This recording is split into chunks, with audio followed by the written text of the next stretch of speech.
This is The Ramsey Show. You can be intentional about your character. You can have money and a career. You are the hero in your story.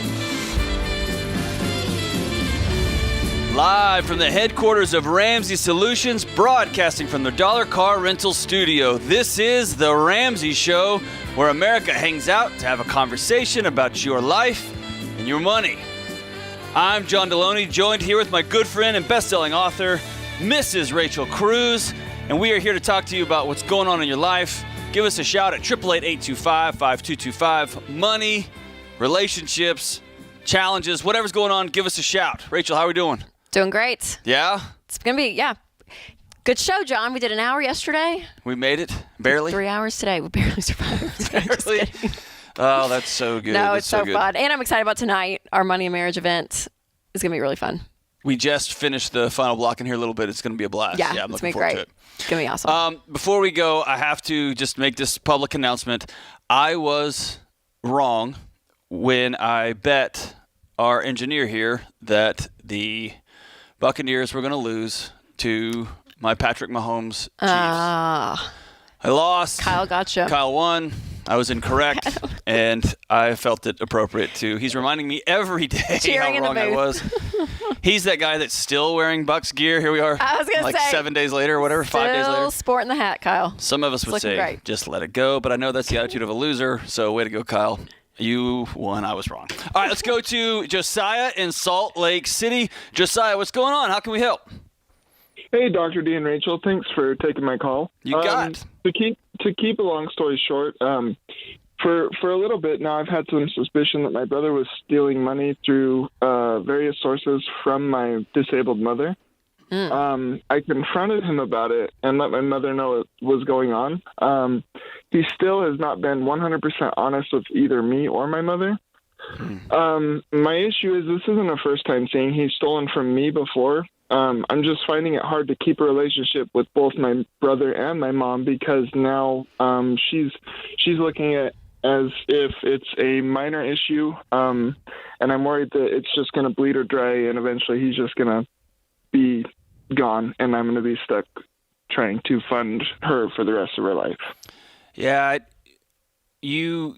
man, I hate this for you, Josiah. You're wrestling with, I can hear as you're processing this, you're turning this into a future math problem. But, man, I want to bring you back to right here. This just hurts, man, and I hate that for you. What struggles does your mom have? She's since I was 10, so about 20 years ago, she was diagnosed with ARDS. She's now just got multiple other health issues. She's basically been bedridden my whole life. That's hard, man. So here's a challenge that everybody with this type of family situation deals with. We love our brothers and sisters, our moms and dads. We are all trained to and socialized, and it's just the right thing. I mean, you take care of your family, right? You default to that. And unfortunately, there's these moments like you're experiencing when your brother is still your brother, but he also becomes that grown man that's hurting mom, right? And at some point, you have to lean into that and do hard things, which like call the police. And if your brother's stealing from your mom and you've got proof of it and your mom is not in a position to take care of herself, then that's the logical responsibility. It's hard and it feels like you're violating that family. What I'll tell you, it's a phrase I use all the time, but it's not by your hand, but it's in your lap, right? You didn't cause this. You're not going to be the result. You're not going to be the person who broke up the family. Your brother is making some really reckless, wrong decisions, taking advantage of your mom.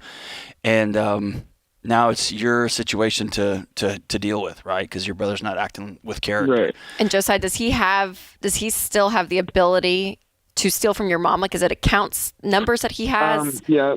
So I actually kind of put the kibosh on that. She because she was so dependent on me and him, he had her debit card, and so I forced him to give it back to her, and I told her that because now they have that information that she needs to change her card number and everything. Immediately, yeah. So I think that's the right thing to do, brother. And I think it's just one of those moments where you find yourself in a hard position. You didn't cause this. It's not your fault. But now you're the person who's going to be responsible, be the person of integrity that's going to have to turn and deal with it. And so that means getting the authorities involved if your brother is going to continue to kind of be the person that steals from your mom.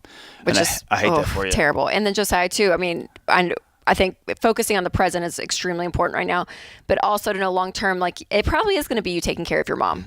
I mean, if she is bedridden and she doesn't have a way to make an income, then she is going to need to eat, right? I mean, like, and your brother is obviously not a dependable, trustworthy person. So I would go ahead and emotionally say, okay, what can I do to help my mom in the future? Because it probably is going to be you, Josiah. Yeah. So be thinking about that as well. And those are, we just talked to millions of people who are faced with those situations. Yeah. Mom and dad don't want to sign over, accounts, or they can't join accounts. And I'm just trying to do the math on what my future might look like. And sometimes there is no easy answer to that, right? Right. But there's a responsible answer. You can pretend it's not going to happen, or you can pretend, this is probably going to be us, you, your future spouse. We've got to start planning for this financially, right? What does that look like? Yeah. Oh, man. Well, let's go to Calvin in St. George, Utah. Calvin, what's going on, man? How can we help? Hi. Pleasure to be on the show. I'm a big fan. I've been listening for a long time. So I was recently accepted into dental school, and the cost of dental school is really high, as you may be aware. Yes. For my situation, it would be in excess of $400,000 in debt to go to dental school. I applied to the military scholarship because I am such a big fan of Dave Ramsey Show and I'm kind of avoiding debt. I applied to the military scholarship. They will completely pay for the schooling, but I owe them year for year of the school, so it's a 4-year commitment to them. My question is it worth the opportunity cost? I could potentially get out of dental school and be making much more than what the military would pay me and potentially pay it off in 4 to 6 years, living under my means, or should I take the military scholarship that they'll cover and then have that commitment to them? Just kind of what would you recommend on that? What do you want to do? Do you want to go to the military? Yes, I do have interest in the military. Well, why do you want to go to the military? What is it about the military that excites you? Service to country I am interested in, and I do stand for a lot of the same values they have. Okay, so I would back up, and Rachel, I'd love for you to hop in here. I'd back up, and you're not going to dental school. You're not going to take out $400,000 or $500,000 worth of loans because you like Dave Ramsey. You're not going to take out $500,000 worth of loans because that's $500,000 worth of loans. And you never know when a pandemic's going to come through and say they're going to close your dental practice for a year and you're going to be up a creek. And on top of that, you're a guy who wants to serve in the military. And the military has this incredible program that's going to pay for it for you. And so if those two interests align, I wouldn't tell you to go to the military if you were just trying to scam the system so they'll pay for something. But if you are about service, which you are, if you love their values, which you are, I think that's commendable and extraordinary. Man, let them pay for your dental school. You're going to serve all of our Absolutely. You're going to learn by serving our soldiers and our military, and then you're going to be able to come make a great difference in your local community, brother. I love your heart. That's what I would do, man. This is The Ramsey Show.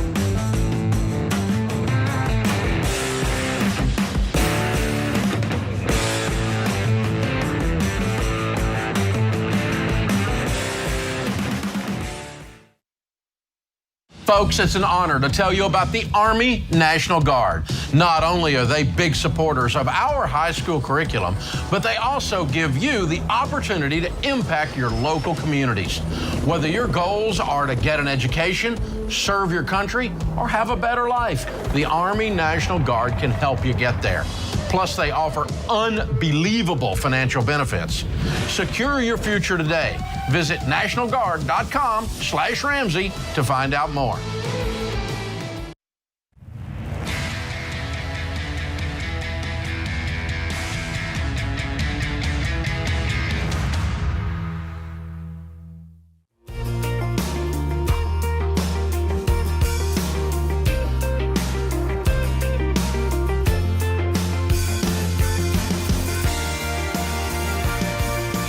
Triple 825-5225. That's 888-825-5225. This is The Ramsey Show, and I'm John Deloney, joined here with Rachel Cruz, and we are taking your calls on money, taking your calls on life. Relationships are hard right now. Money is tight. Things are just hard. Give us a shout. Let's go to Nathan in Atlanta, Georgia. Nathan, what's going on? How are we doing? Hey, thank you for taking my call. You bet, brother. What's going on? All right, so I'm 26 years old. I'm 24 years old. I'm married to my wife. She's 23 years old, and we have $62,000 in debt, and we make $72,000 combined. And in May, we're about to lose her income for a while because she is going to move into real estate and be a real estate agent. Okay. Two of those loans, part of that debt is collection, so our credit scores are pretty much non-existent. Yeah. They're really bad. And we have two cars, and one car has $16,000 owed on it, and her car has $36,000 owed on it. Phew. Okay. So we can't go to a credit agency and get a loan for the depreciation on her car. Mm-hmm. However, I can sell mine. I have $1,000 equity in it. But I'm just kind of wondering where I go from here, because we started the 14-day trial of Ramsey Plus, and we've been doing the financial peace university stuff, but just kind of overwhelmed a little bit right now. Yeah, for sure. So the $36,000 car, how much is it worth now? It's worth $29,000. $29,000. I only bought it like 6 months ago. Oh. And have you talked to a local credit union, Nathan? Yes. They're outside of Atlanta. Of a couple. Have you sat down with them and shown them the numbers? I mean, like, you have all the paperwork. You're talking to them.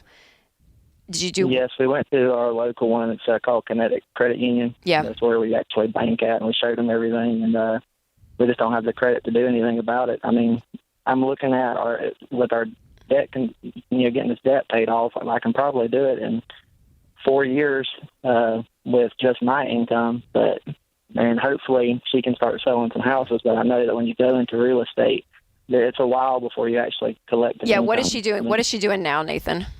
She's captioning phone calls for people that are hard of hearing. Okay. And how much does she make in that? She only makes about $26,000. 26. Okay. So real estate, it takes a little bit, but you're in a hot market. So hopefully she's going to be making more commissions than 26,000. I was about to say, depending on how much percentage of her income, for her to just stay in that job for another year or two, just to be bringing in a steady income to be able for you guys to pay off this debt. But she's only making 26. So I'm like, no, she can make more doing real estate. Could she do both, Rachel? Yeah, she could do both. Nathan, is that possible, Nathan, that real estate, while you're grinding it out, you're doing those things, could she do both for a season? It's going to be a busy, hard season. This just feels like a really inopportune time to lose half your income. The issue with that is the company she works for doesn't give you an option on your scheduling. And she has talked to them about possibly going part-time, but even then, her schedule would be so whacked, and it's not a set schedule. Sure. Like, what you're going to be working. They change it every week, and she wouldn't be able to keep appointments and stuff like that. She's going to have to leave that job. Okay, so Nathan, let me get a little bit more tactical. The debt, you have the 2 car payments, and then what else do you have? I've got the 2 car payments. We've got a $1,200 credit card. Okay. We've got a $4,500 credit card that we bought furniture with. Okay. And I've got $4,500 in collections. My wife has a $2,600 student loan, and she has a $900 collection. That's a medical bill. Okay. So the positive thing here is that besides that $36,000 car and your $16,000, I'd sell your $16,000. Go ahead and get a $1,000 car. Go ahead and just get that out of the way, because that's going to give you just like a breath of fresh air of not having that $16,000. I would go talk to 2 more credit unions to see if there's anything they can do to get a loan for the difference to get rid of that $36,000. You may be just stuck with it, which I hate to say it, but that might be the case. And then for you guys, Nathan, it's going to be a level of intensity and sacrifice for you and your wife for probably a good 24 months. And the more you guys can bring in the income side, and we were just saying, maybe she stays at that $26,000 job, to your point, John, and starts selling houses at night when people are off work, doing open houses on Sundays, doing stuff on Saturdays, but just going full-fledged, because there's a lot of these little like $900, $1,200 that if you guys buckle down, you do a tight budget, you can start knocking some of this stuff out. And that's the beauty I love about the debt snowballs. I'm like, it's all these numbers, and besides the big car payments, it's these little ankle biters. And I'm like, man, you can just put so much intensity and start knocking those out. Yeah. But you guys have to be working together in this. And there's going to be extra work on the side. Yeah, Nathan, if that's me and I have a dream of being a real estate agent, but I find myself in your situation, I'm going to have take a hard look at waiting 2 years and maybe doing this job and getting a nighttime gig, driving or clawing and scratching, whatever you guys got to do. This feels like an emergency, and it also feels like something that's solvable, but you may have to hold off on the dream part until you get some of the math parts really against you. Here's the thing. This is going to be hard on your marriage, so I want you to make sure y'all are connected. We're going to start you off right, so I want you to hang on, and Kelly is going to give you guys a free ticket to tonight's live stream with me and Rachel. As soon as the show's over, we're going to head out to the TV studios here. Tonight at 7 p.m., we have the Marriage and Money event. You can go to daveramsey.com/events for tickets. It's going to be hilarious. It's going to be fun. We're also going to tell you the truth about your marriage, your money, how y'all can come together, about intimacy, all these things that folks are wrestling with. And Nathan, we want to give you guys this gift to start you guys off on this journey. You guys got to hang in there with each other, running hard and fast for 24 long months. All right, let's go to Tony in Norfolk, Virginia. Tony, what's going on, man? How can we help? Hi, how are you doing? Good. Okay, so let me keep it as brief as possible. I'm a high school Spanish teacher, and my salary is in the upper 40s. That's my contracted salary. And I had $15,000 of student loan debt back from college that I paid some of it off. It was higher than that. It's now down to $15,000. Wife's a homemaker. We have kids now. Just to let you know, I bought my house before I knew about Dave Ramsey, so don't get mad at me. No, we're not. We're not, man. Yeah, but I have baby step one already done with, and this house that I bought is actually an older house, and I did that to sort of keep the price low, but there are things that need to be repaired around here. And so I have a tax return coming in, and what my wife and I were discussing, and I just wanted to sort of get you guys' advice about it, should I throw my whole tax return at the student loans, or should I hold back a significant chunk of it in case some sort of repair pops up around here? How much is the refund going to be? In the neighborhood of $6,000. Of $6,000. And what kind of repairs? Yeah. What kind of repairs are you just saying? Like, is okay, it for example, cosmetic or is it? For example, it's an older house that's on a well. It's sort of out in the sticks, and the water needs treatment to make it fully potable. It's because we've been buying water and drinking that rather than drinking what comes out of the well because it needs a water softener system installed and all of those kinds of things. Yeah. But you guys, I mean, you could have water, bottled water or whatever, right? I mean, like, you're not dependent on that well. Is that well? I mean, is it? I'm on a well, and I got you, Tony. Yeah, if that well goes out, that well goes out, right? Then there's no toilets, showers, nothing. Exactly. But I guess yes. But I'm asking, like, the urgency of it. Like, is it? Is it? You don't know when it's going to go out? Is it that? Oh yeah, no. When we bought the house, they said we have 3 months. Like. No, it's still working now. The problem is the water needs to be softened and conditioned because it's eroding our pipes, basically, like the acidity and things like that, and the water need to actually be treated because it could lead to other plumbing problems. Okay. Well, yeah, I mean, your food and water, I mean, you have your basics that you need to be covered. Now, a water softener, looking at what that costs, if that's something that you absolutely need to do. I just don't want you to get caught up in this house and it keeps sucking down your money and your student loans hanging around. So it's a prioritization that you're going to have to do. And so if the question is ultimately, should we add a couple more $1,000 just to be safe? What I don't want you to do is pull that and feel like we're going to start remodeling, we're going to start upgrading. Right. You're still in this debt emergency. Yep. But if you know you've got a big thing hanging over you, I don't have a problem with you putting that aside if you know it's going to come. Knowing it's happening. And if you get to the end of this year and you need to pay it off, then you can just dump that money onto that student loan. But let's get that sucker paid off. And thanks for being a teacher during this madness. What a saint. Mm-hmm.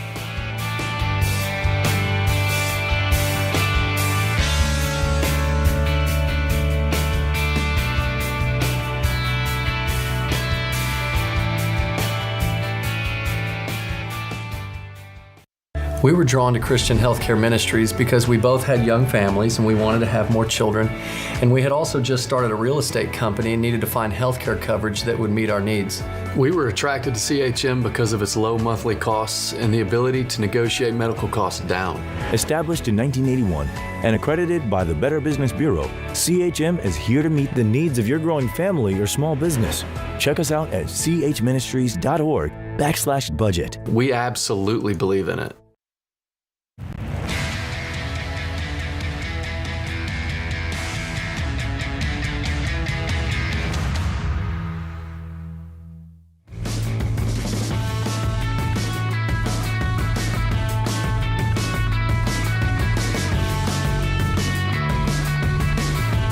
Triple 888-825-5225. This is the Ramsey Show. I'm Dr. John Deloney, joined with my good friend, best-selling author, host of the world-famous Rachel Cruz Show. The world-famous Rachel Cruz. You know what one thing we do well here? What? We spend a lot of creative energy, time On our titles. titling TV shows and podcasts. Good grief. The Rachel Cruz Show, the John Deloney Show. There's just so many meanings about it. It's just like, wow. So many. Right. So crazy. And this is an unveiling. We've got it, guys. Here it is. All right, let's go to Matt in Cleveland. Matt, what's going on, man? Hey, John. Hey, Rachel. Hey, what's up? How can we help? Hey, so I have a question. I'm starting to feel a lot of kind of resentment or frustration towards some of my friends who are being financially irresponsible.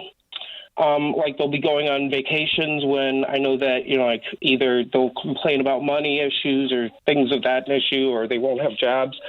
I know Dave says to share your journey, but that doesn't seem to work. Listening to the show all the time, I feel like financially winning is what Dave teaches. And so, I mean, I'm kind of I feel like I'm the crazy one sometimes, but listening to your show, I feel like the normal one. I don't know. So how can I stop the feelings that I have of not everyone wins? So whenever I hear the word resentment or resentment in general is the absolute death bell of a relationship. Whenever you cross that line to, like, I'm frustrated with you, that means you're in a good relationship. I'm annoyed, I'm angry with you, that means you're in a good relationship. That means there's things about this that you care about. When you get to the resentment part, it's an ash, right? It's hard. And when we talk to folks whose marriage, when they resent their partner, man, that's hard to come back from. My first question to you is, it feels like you have an air of superiority around your friends that I'd want to challenge you on. That you handle money differently than they do. You feel like they're being irresponsible.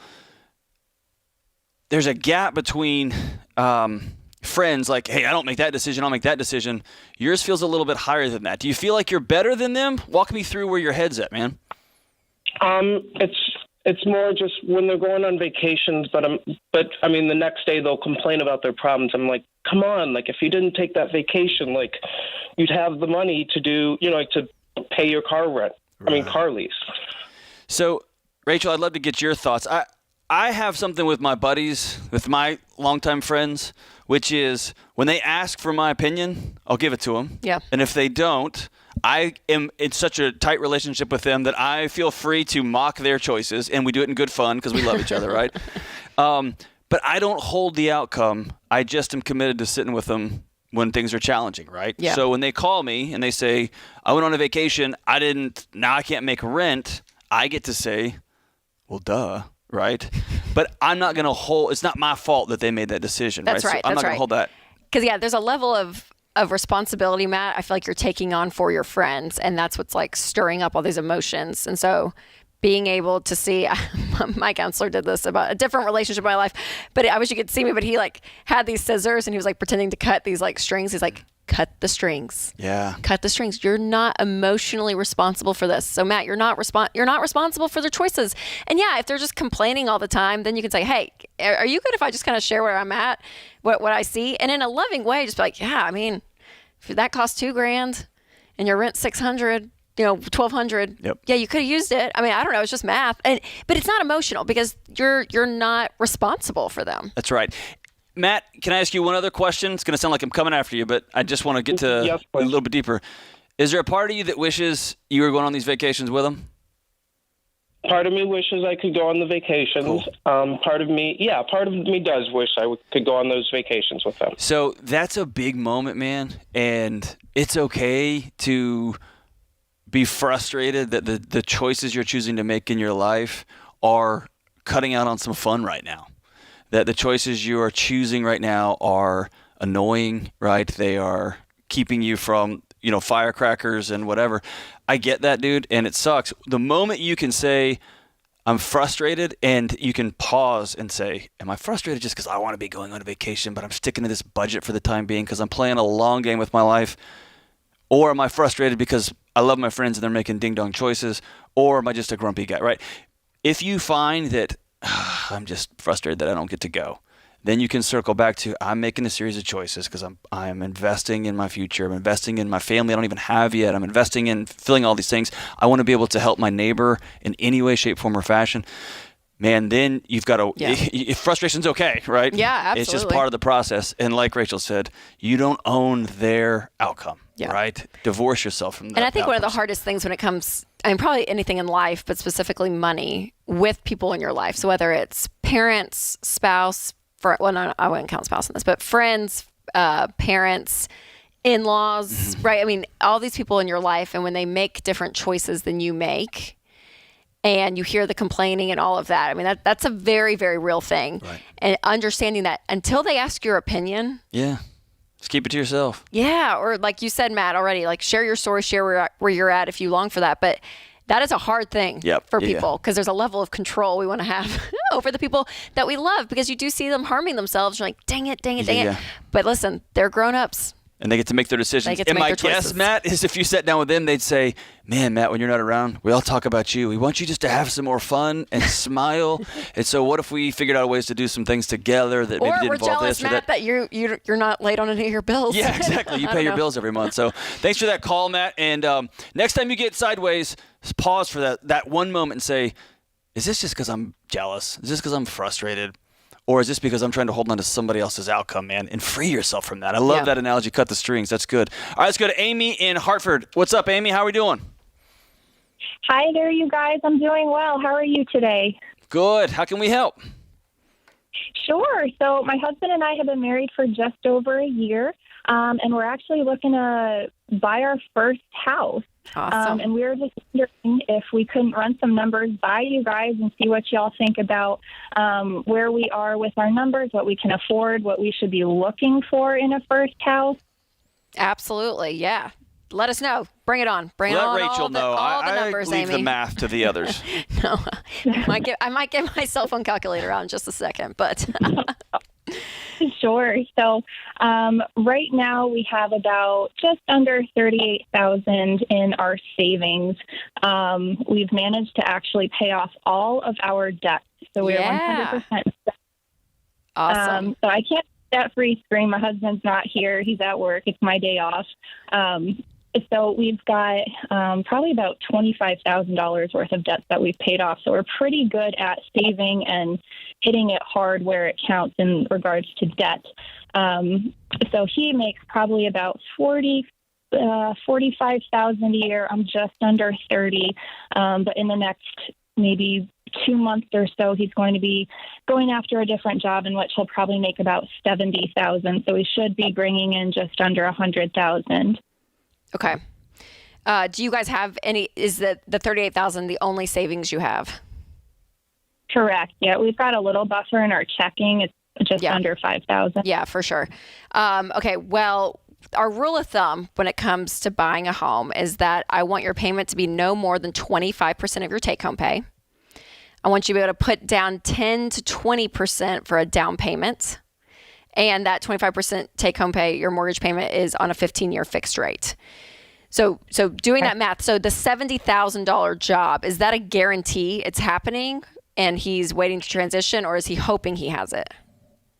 No, it's guaranteed. It's actually family-owned business. So he's actually going to be working with his dad. So it's already been talked about and agreed upon, this pay rate.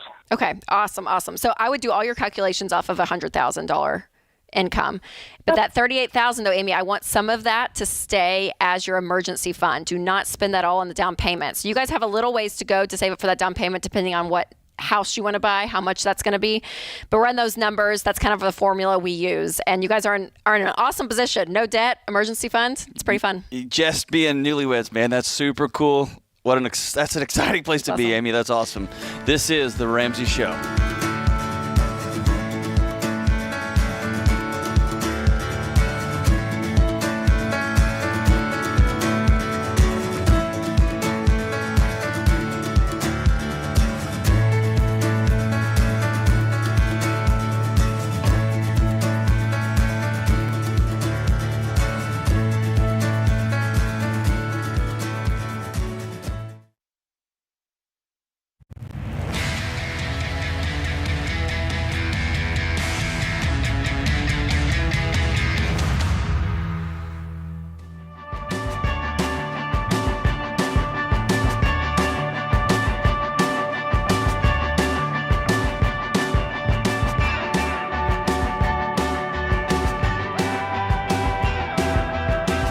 This is The Ramsey Show. I'm John Deloney with my good friend Rachel Cruz, and we're taking your calls on life and on money. 888-825-5225. We have somebody in our lobby that wants to ask a live question. He's got the headset on. He's standing on the debt-free stage, not doing the debt-free scream. Not yet. But he wants to ask us a question in person where we have to look each other in the eye. Which is kind of fun, Andy. This doesn't happen very often. Does it not? That sounds really cool. Yeah. So I can't. I'm just overwhelmed to be here today. Well, we're grateful that you're here. So what's going on, man? How can we help? So I pastor a church in Southern Illinois. We have about 400 people in attendance. Right before COVID started, we were about to pull the trigger on building a new sanctuary. Last year, we did our first Financial Peace University class at our church. This year, we just started a new one last week. And man, it's changed myself, my wife's life.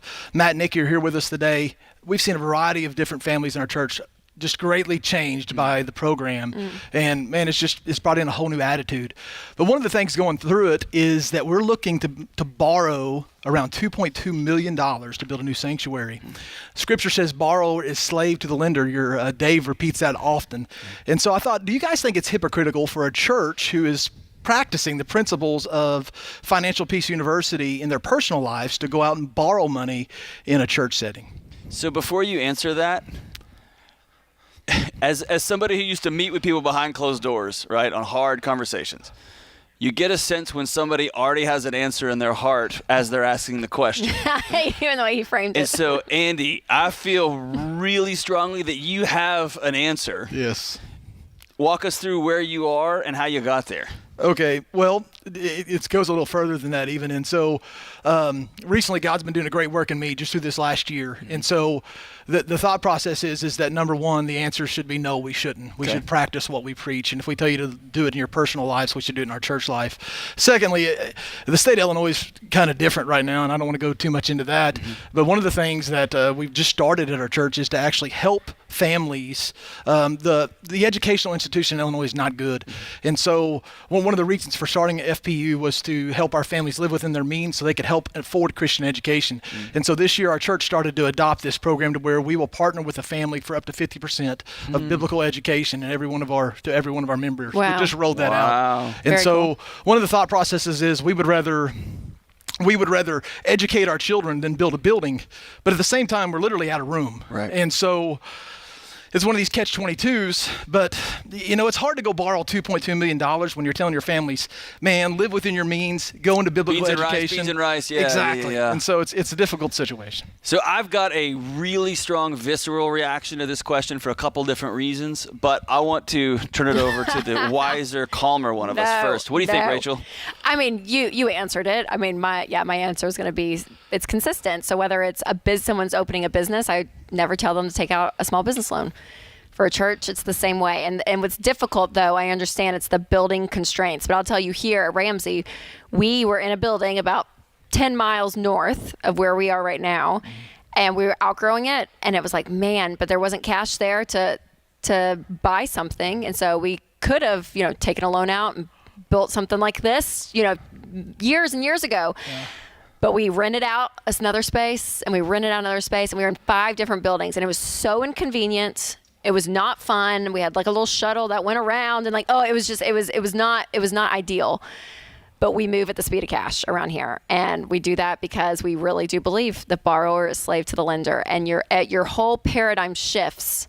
Again, whether it's a church, whether it's a business, whether it's your personal life, when you owe someone money, the way you look at things. And so to be able to say, man, we invested into this program, like what you guys are doing is how creative and how amazing and fun of that education, and just move at the speed of cash, just save over time. And it's going to be uncomfortable. It's not going to be fun, but also COVID, hello, you know what I mean? You couldn't meet for months probably, you know? So like it really, thank God for COVID, because if you went and borrowed it literally held us up. 2.2 million and couldn't even use it at that point. So that may be God may have saved you right there.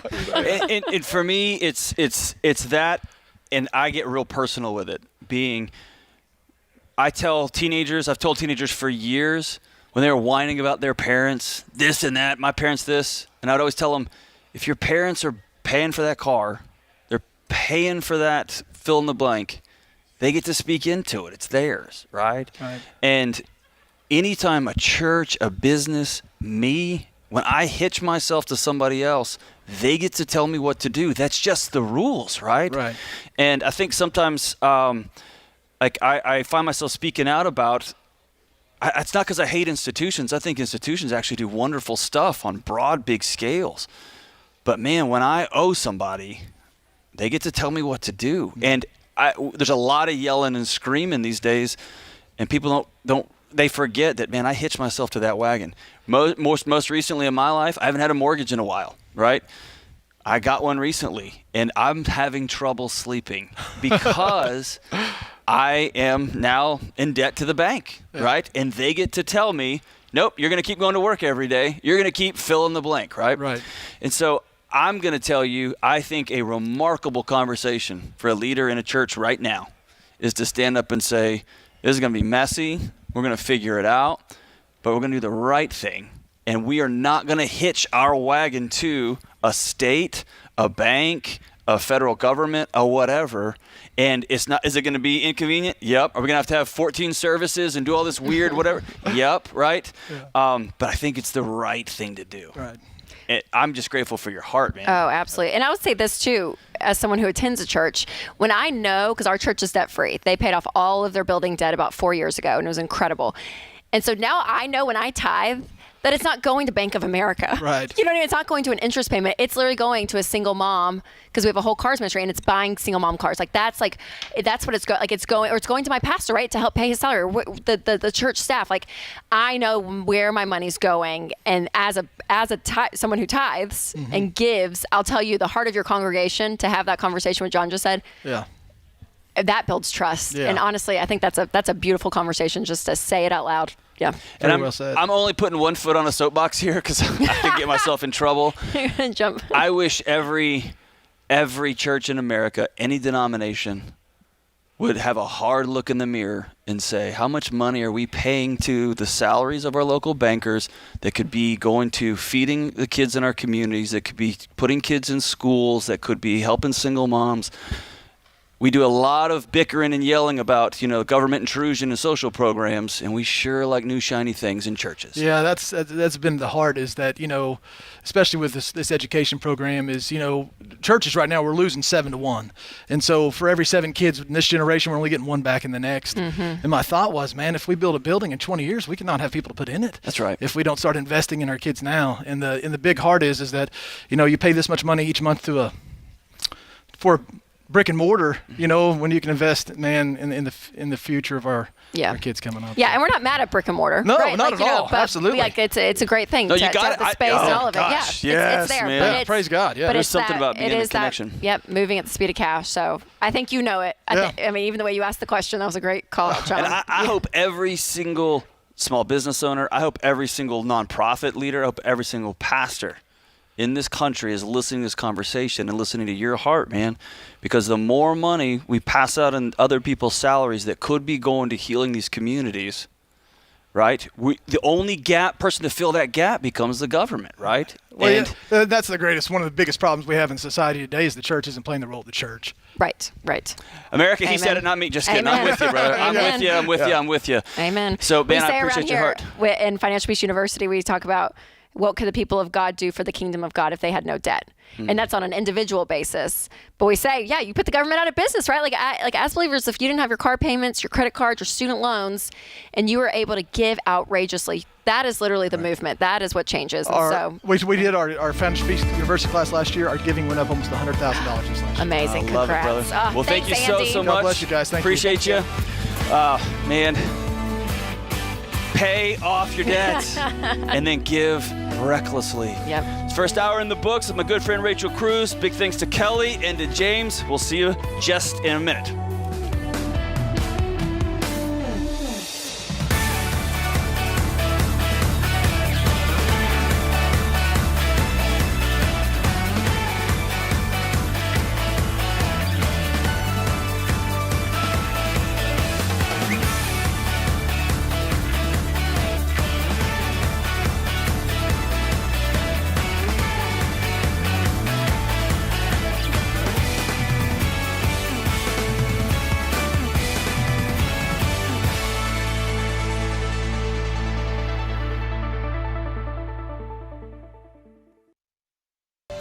This is The Ramsey Show. You can be intentional about your character. You can have money and a career. You are the hero in your story.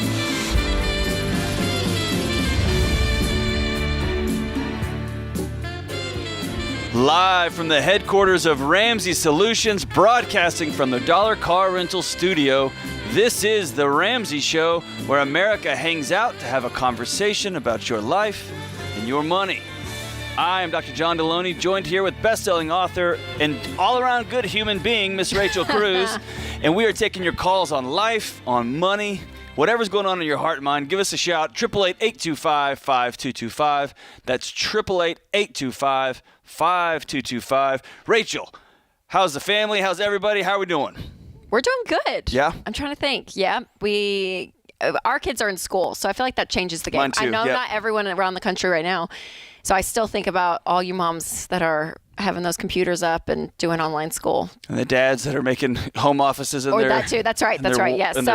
So laundry rooms. So when the kids are in school, it's a great thing. It's a You're whole like, different world. So we're doing great. That's awesome. We have awesome teachers. But no, yeah, it's great. Winston and I are doing well. Very cool. Talking about marriage, because tonight's is the big event. Is the Money and Marriage event, which I'm so excited about. All right, so tell everybody what's going on this evening. Yeah, so John and I will be hosting. I say hosting, teaching, talking, hanging out. Yeah, kind of like a hangout. I know. We want to it's going to be fun, you guys. That was like John and I's number one goal about tonight. We want you, we have a lot of fun. We have things we want to say. We have an important message to talk about, how do you get united with your spouse when it comes to money? And if you are, how do you elevate that? Like, how do you really dig in?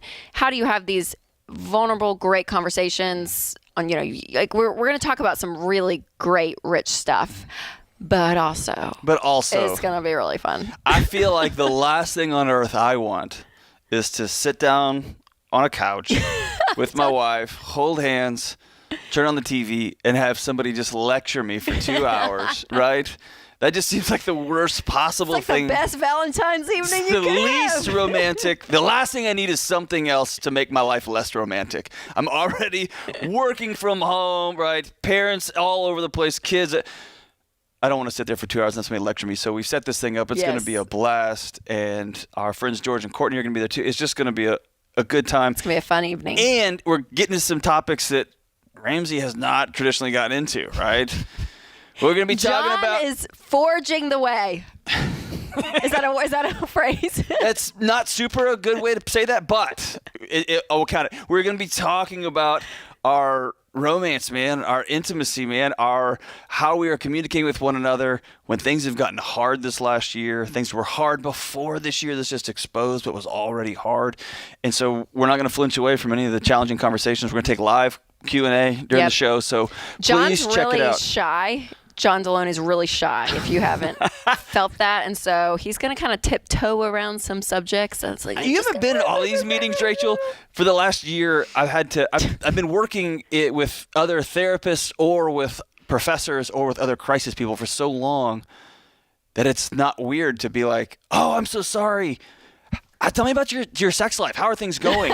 And when we're having these conversations here, everyone's eyes bug out. It's like, 401, right? So 401k, right? So we are in new territory, but those are real questions that people are struggling with. Oh, yes. Right? Well, what's funny in my line of work, if someone asks me a money question, like outside of office stuff, they're like, well, we're thinking about doing this. I'm like, okay, well, how much do you guys make? Right. And they're like, what? And I'm like, oh, sorry. Yeah, people don't talk about that you don't either. talk about how much I don't think about it. That's exactly. I love that too. So funny. Yeah, But I don't we're talk gonna to my dive friends into about it. how much they make. That's a great. I haven't even thought about that. No, but and I don't say it obviously to like. No, it's just automatic, right? Yeah, I'm like, well, how much do you make? How much debt do you have? I love it. So anyway, go to daveramsey.com/events. Get your tickets. We can't wait to see you there. We have exceeded. They gave us this like, hey, here's our goal, right? Here's what we want to have. Sweet John and Rachel. I wonder how many people. So they set a goal that was like realistic, and we are way past that goal. we are so there's going to be cooler than anyone gave us credit for, John. Thousands and thousands. Please join us. daveramsey.com/events. Make a dinner tonight. Whoever doesn't usually cook, you make the dinner, and then y'all sit down, get the kids to bed early. You know what? I'm even giving you permission. Put them on a screen in another room. Just have them go away. We start at 7 o'clock, and just take this time to be with y'all two together, you and your spouse, be there together, and enjoy each other, enjoy some new content, and have some laughs along the way. All right, so let's grab one call here. Let's go to Chris in Boston. Chris, what's going on? Hey, guys. It's good to speak with you. I've got a money question for Rachel and a higher ed question for Dr. John. All right, bring it. All right, so money question first. I'm in baby step 2. I've been doing it for about 2 years, and I've got about 3 more years to go. $163,000 worth of student loans plus a motorcycle and a car. Wow. But everything's paid off except for my student loans. I've got $90,000 left to go, so I've paid off $72,000 in the last 2 years. Way to go, man! Great job, Chris. Thank you. So, as I was reading the Total Money Makeover a month or 2 ago, I came across a sentence that made me question whether or not I should be investing. I believe Dave wrote that if it's going to be a longer baby step 2, you might want to do small investments while you're doing it. Because if it's going to take me close to 3 years to finish paying everything off, I'll be 32 years old, and all I'll have is $3,000 in a Roth IRA. Whereas if I invest $200 a month for the next 3 years, it'll only push my payoff date by maybe 3 months, and I'll have at least a whole another year's worth of investment in that Roth IRA. So I don't know what you think. Yeah, so I hear that, and that mathematically is all correct. But there's this visceral emotional sacrifice that I want you to have, which I feel like you have it because you've already paid off so much student loan debt already. But yes, our rule of thumb, black and white answer here is pause investing and everything goes toward the debt. And that's our answer pretty much all the time. So even that sentence, I would have to even go back because honestly, I don't even remember him saying that. But I mean, I think it was on page like 128. 128. I'll look it up. We're talking to Goodwill Hunting in Boston. It's awesome. I know. But no, and you're still young, Chris. I mean, like this, maybe we tilt the conversation if you're 65 and you have no retirement or anything. But even then, my advice would be, no, you want to get this debt out of your life. And so, Chris, you have time. I know it doesn't feel like it because you think, oh, I'm going to be 32. Yep. I'm going to be so old. You're not. All right, so what's your... go ahead. And the amount that... Oh, yeah, we'll run out of time. Go. You sure? All right, okay. What's your higher ed question, Chris? All right, so once my debt's all gone, I plan to cash flow a degree, a master's degree at least in psychology. Mm-hmm. And my side hustle is that I coach 2 swim teams. And, there's a huge need for counseling for our kids, and most of them don't have access to it. So my bachelor's degree is in psychology. Yep.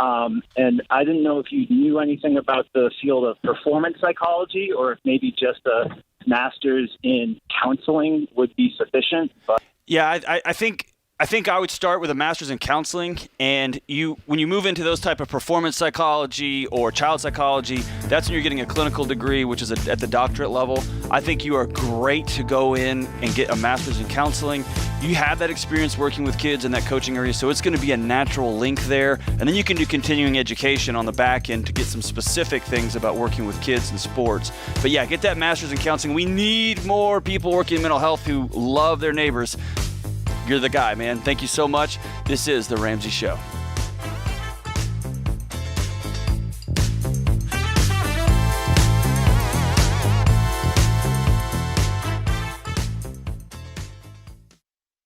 What makes our show unique is that we genuinely care about our listeners. We're intentional about choosing the best advertisers to recommend. Blinds.com is no exception. They offer high-quality window treatments at unbelievable prices, and they make it simple to shop blinds, shades, and interior shutters with easy online ordering, free shipping, and a guaranteed perfect fit. Go to Blinds.com and take advantage of this week's special savings.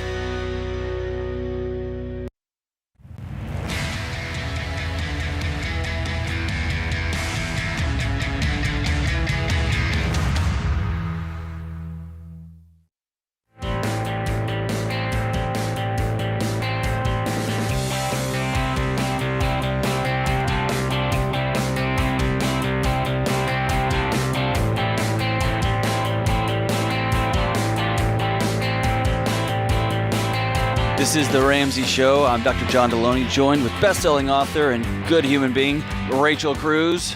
I probably should stop calling you a good human being. I know. I like the title. It makes me feel like She was texting Winston during the break saying, I'm a good human being. I'm a good human being. That's right.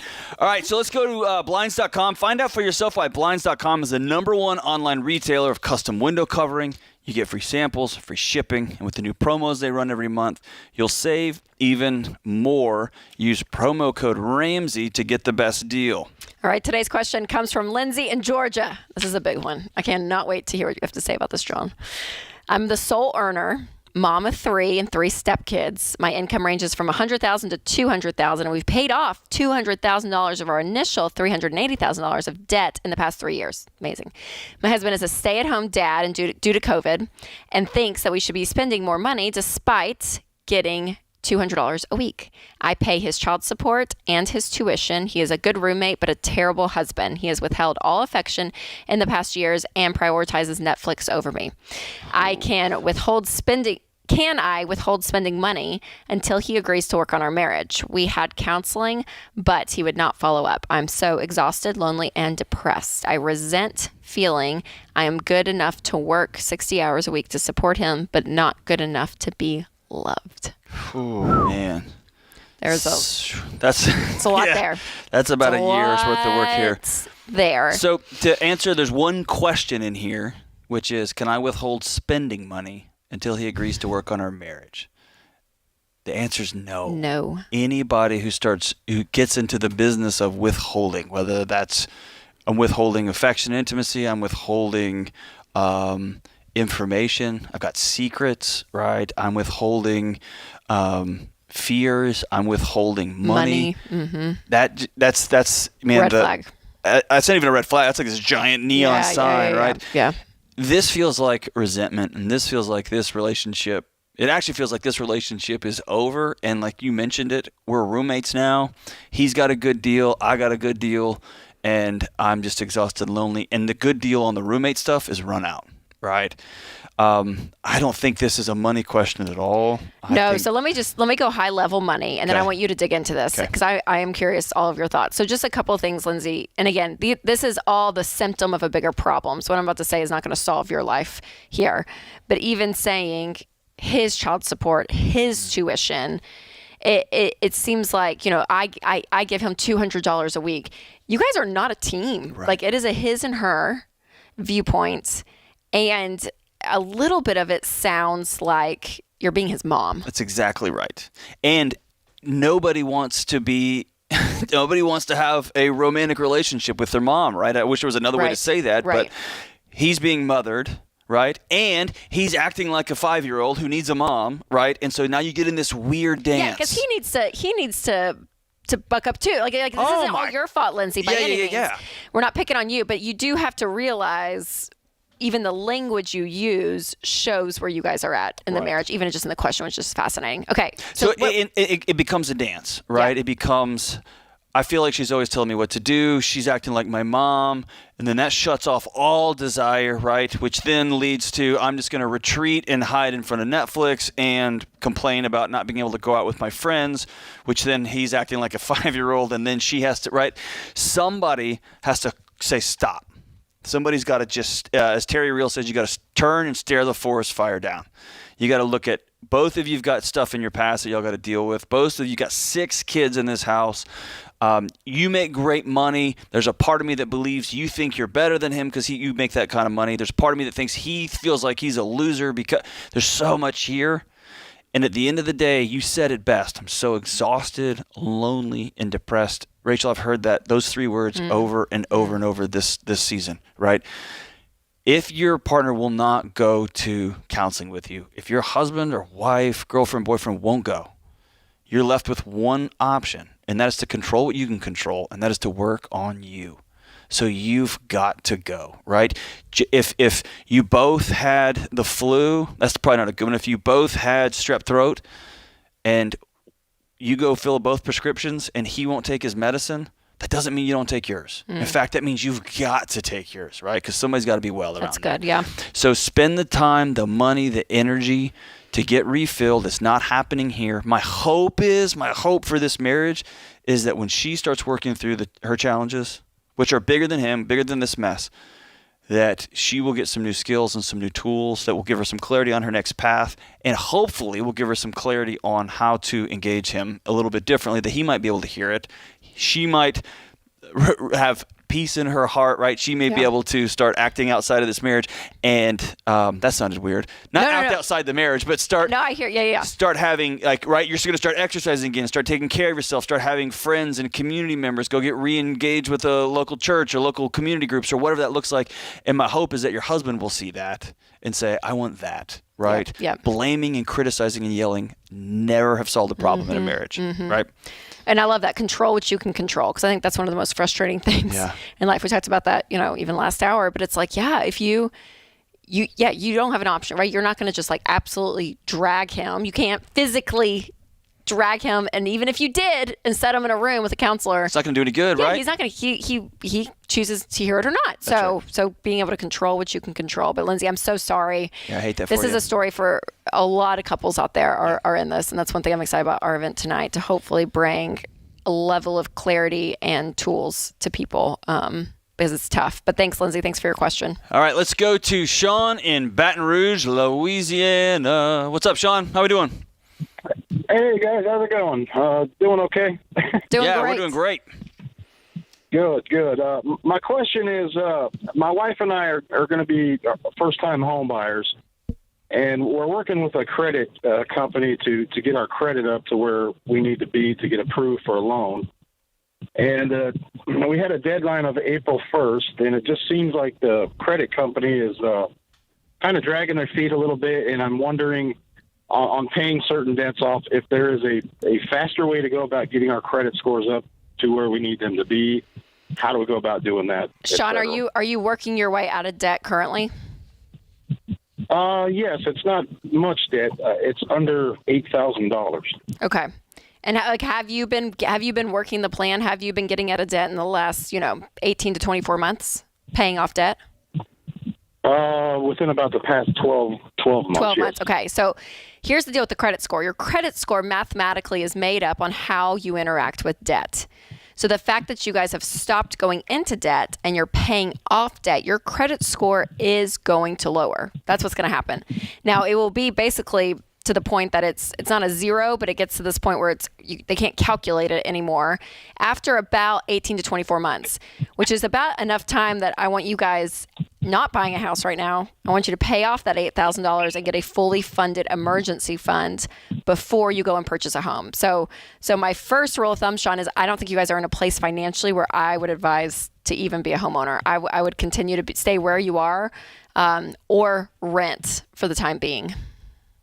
Okay, that's what we're doing now. We've been running for 4 years. Yeah, and I would. You're I know, close, man. And it's frustrating. I know it is, but because what happens is when you still have this $8,000 debt over you, you have no savings. You go move into a home, and 60 days in, your heating and air breaks, and you're like, well, what do? We have no money. I guess we gotta go take out debt to repair that, or if it's on a well, if there's right, and the well goes bad, we gotta get water, so we gotta take out debt, and so it ends up being a curse in your life versus a blessing. And I want a home because home ownership is so expensive, and I know it's frustrating to rent. I know it feels like it's just money going down the drain, but it's not. You guys are being wise. You're being wise. I promise. Stay in it until you're out of debt and you have that fully funded emergency fund. So my wife and I bought a house back in August, inspected, great. We even had some exchange with the homeowners, awesome. And within the last 4 or 5 months, new roof, new driveway, it just happens, right? It's it just expensive. is. So expensive. It's never going to be us. It is going to be us, right? So I love that. It's so hard to rent. We did it. Just hang in there. You're so close. You're so close, Sean. Do it the right way, man. And that way you can sleep with peace. This is The Ramsey Show.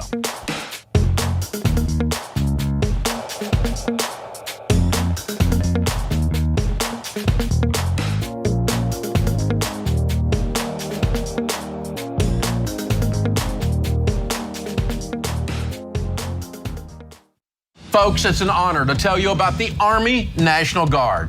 Not only are they big supporters of our high school curriculum, but they also give you the opportunity to impact your local communities. Whether your goals are to get an education, serve your country, or have a better life, the Army National Guard can help you get there.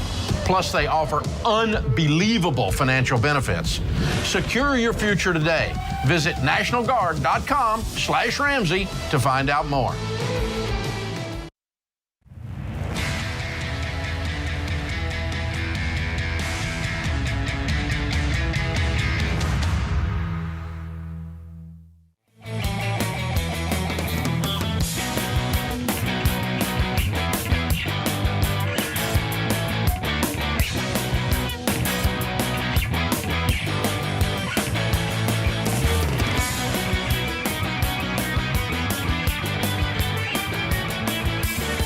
This is The Ramsey Show, 888-825-5225. We're taking your calls on your life and your money. I'm John Deloney, joined here with Rachel Cruz.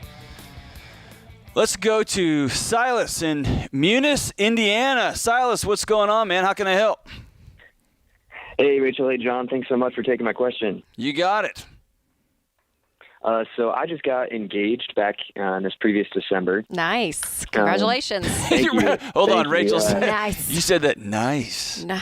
Well, I thought December, a holiday engagement. Oh, yeah, it all went through my head. Was it a ahead, Christmas engagement?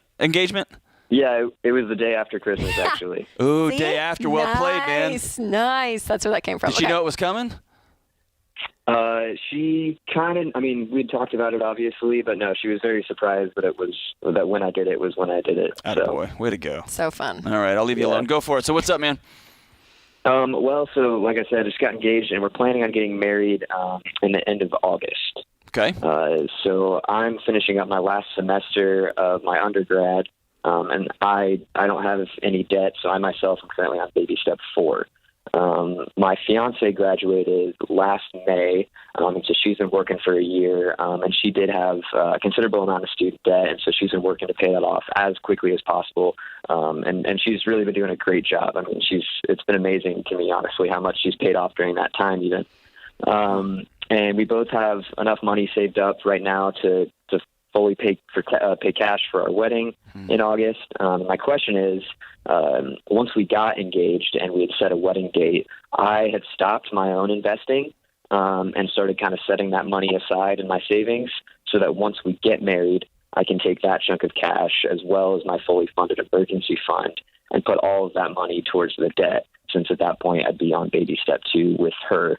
Am I thinking through that correctly, and am I doing the right thing, or should I still be investing myself and be on baby step 4 right up until we get married? I I mean, because you're so young, Silas, because of your age, a few months isn't going to make or break it, honestly, on the investing side. So honestly, I think you did I think that that's a great job. The only word of caution for anyone else listening is, you know, you go through the process of stopping your investing, stopping your 401k, all of that, which takes paperwork. I mean, it's a process. And then if something happens and the wedding doesn't go into effect, then you have lost those months of investing. But obviously, you go into an engagement believing that wedding's going to happen. Right. So I'm sure, I'm sure everything's going to be fine. So the fact that you paused it, I'm totally great with, and you're going to have a pile of cash, that emergency fund that you do have. And so you're exactly right. You'll take all of that and you guys will together start back on baby step 2 and start working your way out. So I'm curious, how much debt will she have in August, and how much do you have saved up? Like, how much of a dent will you be able to make? Yeah. So when she graduated, she had probably around $45,000, and in August she'll probably be down to somewhere between $15,000 and $20,000. Awesome. She killed it. You're right. Yeah, she's been doing great. And then by that time, and with working this summer after I graduate, I'd say I could probably have around 10 saved up, maybe a little less. It's awesome. That's so cool. Silas, that's a huge, huge head start. Not many married couples get married and only have about $5,000 or $10,000 of debt. No, that's incredible. So you guys will knock it out. You're both motivated. I think it's fantastic. So I think you're doing exactly what you should be doing. So great job. And Silas, one trap to watch out for. Yeah. What is something that she is bringing to this relationship that you would say, I'm so thankful she's bringing this. I'm going to have to work on this for the next 2, 5, 10, 15, 20 years. I think, first of all, she helps me in my walk with Christ. She encourages me to be kind, encourages me to love others well. She really pushes me to grow so that I can lead our marriage well. And so just from that standpoint, the encouragement she gives me and encouragement she gives me to look to Christ, be dependent on him. That's worth everything. Very cool. So sometimes when folks are getting married, one of you is sitting there debt-free with an emergency fund. The other one's got debt. It's easy to feel like I'm giving all this stuff up, or I'm the one making these concessions. I'm going to go ahead and help bail us out so we can start on a firm footing. And she feels bad. She comes in feeling guilty, right? I came in and immediately hooked a weight to us, right? That's right. And so I want you to go in with that attitude. I'm not saying you are. I'm using you as an example for millions of couples across the country. You know that she's bringing things too, right? That are so extraordinary to this that you are going to learn and grow from. And so it's letting her know all of the time, we're all in this together, right? This is our show. This is our dance. We're doing this together. You've got this. I've got that. We're going to be figuring out this is and that's for the rest of our marriage, right? Yep. And 5 years, 10 years, me and Sheila just had one that came up a few weeks ago. I've been with her almost a quarter of a century, and I looked at her and said, I don't think I know you anymore, right? They will keep coming up, Silas. And so good for you. Make sure that she feels like she is the rock star in your world, and that she's not coming into this marriage dragging things down. All right, let's go to Leah in Orlando. Hey, Leah, what's going? Where are you? There you are, Leah. Hey, how are we doing? I'm right here. Thank you both. I'm excited to be on the show and to get some advice. I have kind of a mixed question. I am single and I'm 27, and my plan was to buy a home in October, but life happens, and I met a wonderful man, and he is very special to me, and have a great relationship. It's been about a year, and so I'm stuck. I've got the money saved. I've got 20% down. I've got the closing costs. I've got, everything's going great. And I'm just trying to decide whether or not I should continue with my, dream of buying a home, or whether or not I should hold off and see what happens over the next year. Oh, that's a good question. Have you guys had any discussions, Leah? Are you guys in the same city? Number one, are you both in the same part of Orlando? We are about an hour apart from each other. He bought a home about 6 months before we met, and so he does have a a home himself. Okay. Have you guys had any of these discussions about where the relationship's going? Where, if you have, where you guys want to be? DTR, that's what the kids call it, right? Have y'all had the DTR? Yes, we do have, we have had that discussion. I can say that, things are moving quickly. We're very strong Christians, and we're both in our, middle to late, 20s. And so we do see a future together. And I could see us getting married maybe in 2022, 2023, and so I would hope not any later than 2023. Okay, well, I mean, gosh, whenever there's a big life change that is coming, it's on the horizon. It may not be set in stone, but hey, I'm going to shift careers as an example, and I know I'm probably going to move closer to the city. Or, man, I want to do, I want to be closer to family when I have kids, and we want to start a family soon. Like you kind of know it's a little bit ambiguous, but it's coming. I probably would pause because I would love for you. I would love a home to be at least a 5-year gig for the most part when you go and buy a home. 3 to 5 years. And so I would hate for, you to go through that, buy, and then you guys decide to sell and all that. You could, and it's not the end of the world, Leah, by any means. You're doing it by the book. But if you do want to pause for 6 months and rent and kind of just see how it fleshes out, I don't think that's a bad thing. I always like to look at the other side of the risk, which is what happens if you don't? And really, if you keep saving money and you wait 6 months or 8 months, and then you realize this isn't the right relationship, then your down payment's 25% now. That's right. You've fair. saved That's up. Fair. You don't have lost anything except 8 or 9 months, and you're heartbroken, and then you can go buy a house. And so you're not off. It's the risk on the other side feels greater to me. So I'm with you, Rachel. I'd wait. Hang in there. Hopefully he's the one. Hey, hurry up, dude. Make it happen. Quit waiting around. 2021. Leah's awesome. Pull the trigger.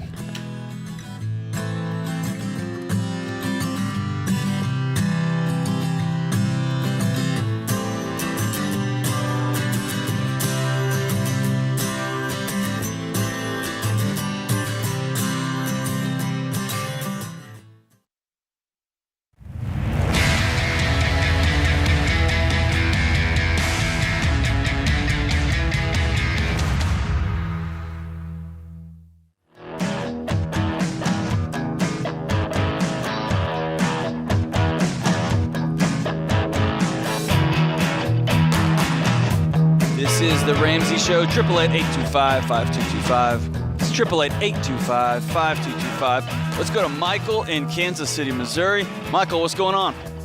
Hey, not much. Thanks for having me on. What kind of opposite of one of your previous callers? I had student loan debt. My wife was able to graduate debt-free. We were able to pay for our master's degrees, cash. I guess my question is, through the stimulus money. Hey, hold on. Hey, Michael, talk directly into your phone, man. Okay. There you go, brother. Now we can hear you perfect. Okay.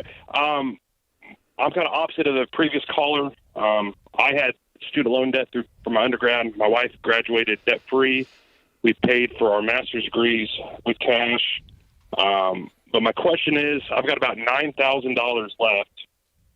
And through the stimulus money coming in and having a child in 2020 with the child tax credit on our new tax return, do I wait and see what the president does, or do I go ahead and pay it off? Pay it off. Pay it off? Today. Pay it off. Today. Yep. Okay. Yep. Okay. Yeah. Okay. If we wait around to see what bill is going to pass through what House and Congress and blah, blah, blah, blah, blah, blah, we will be waiting a long time. And so to be able to control what you can control, it's kind of like the theme, I feel like, of the show today.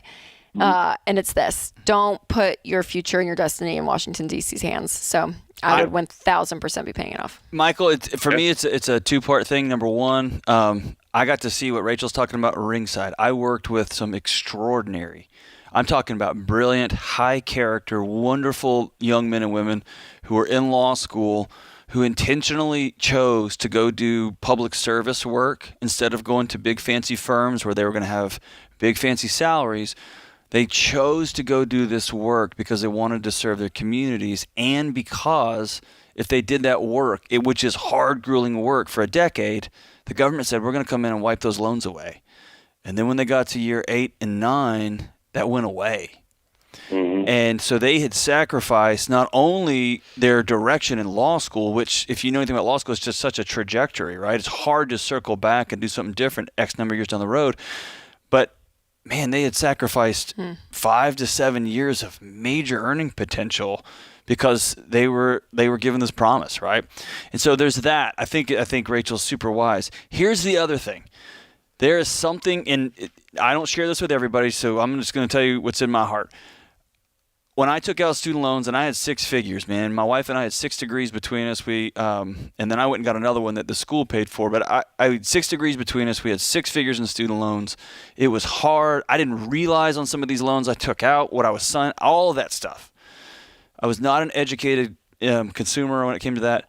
But at the end of the day, I signed my name to a piece of paper that said, if you will help me get through college for this money, I will pay you back. And it became an ethical issue for me that I was working good jobs. I had money. Now, this isn't everybody. I was in a fortunate position, but I had jobs where I had this money here, and if I waited on somebody to come in and pay for it, which is my tax dollars anyway, all of our tax dollars, I struggled with that personally.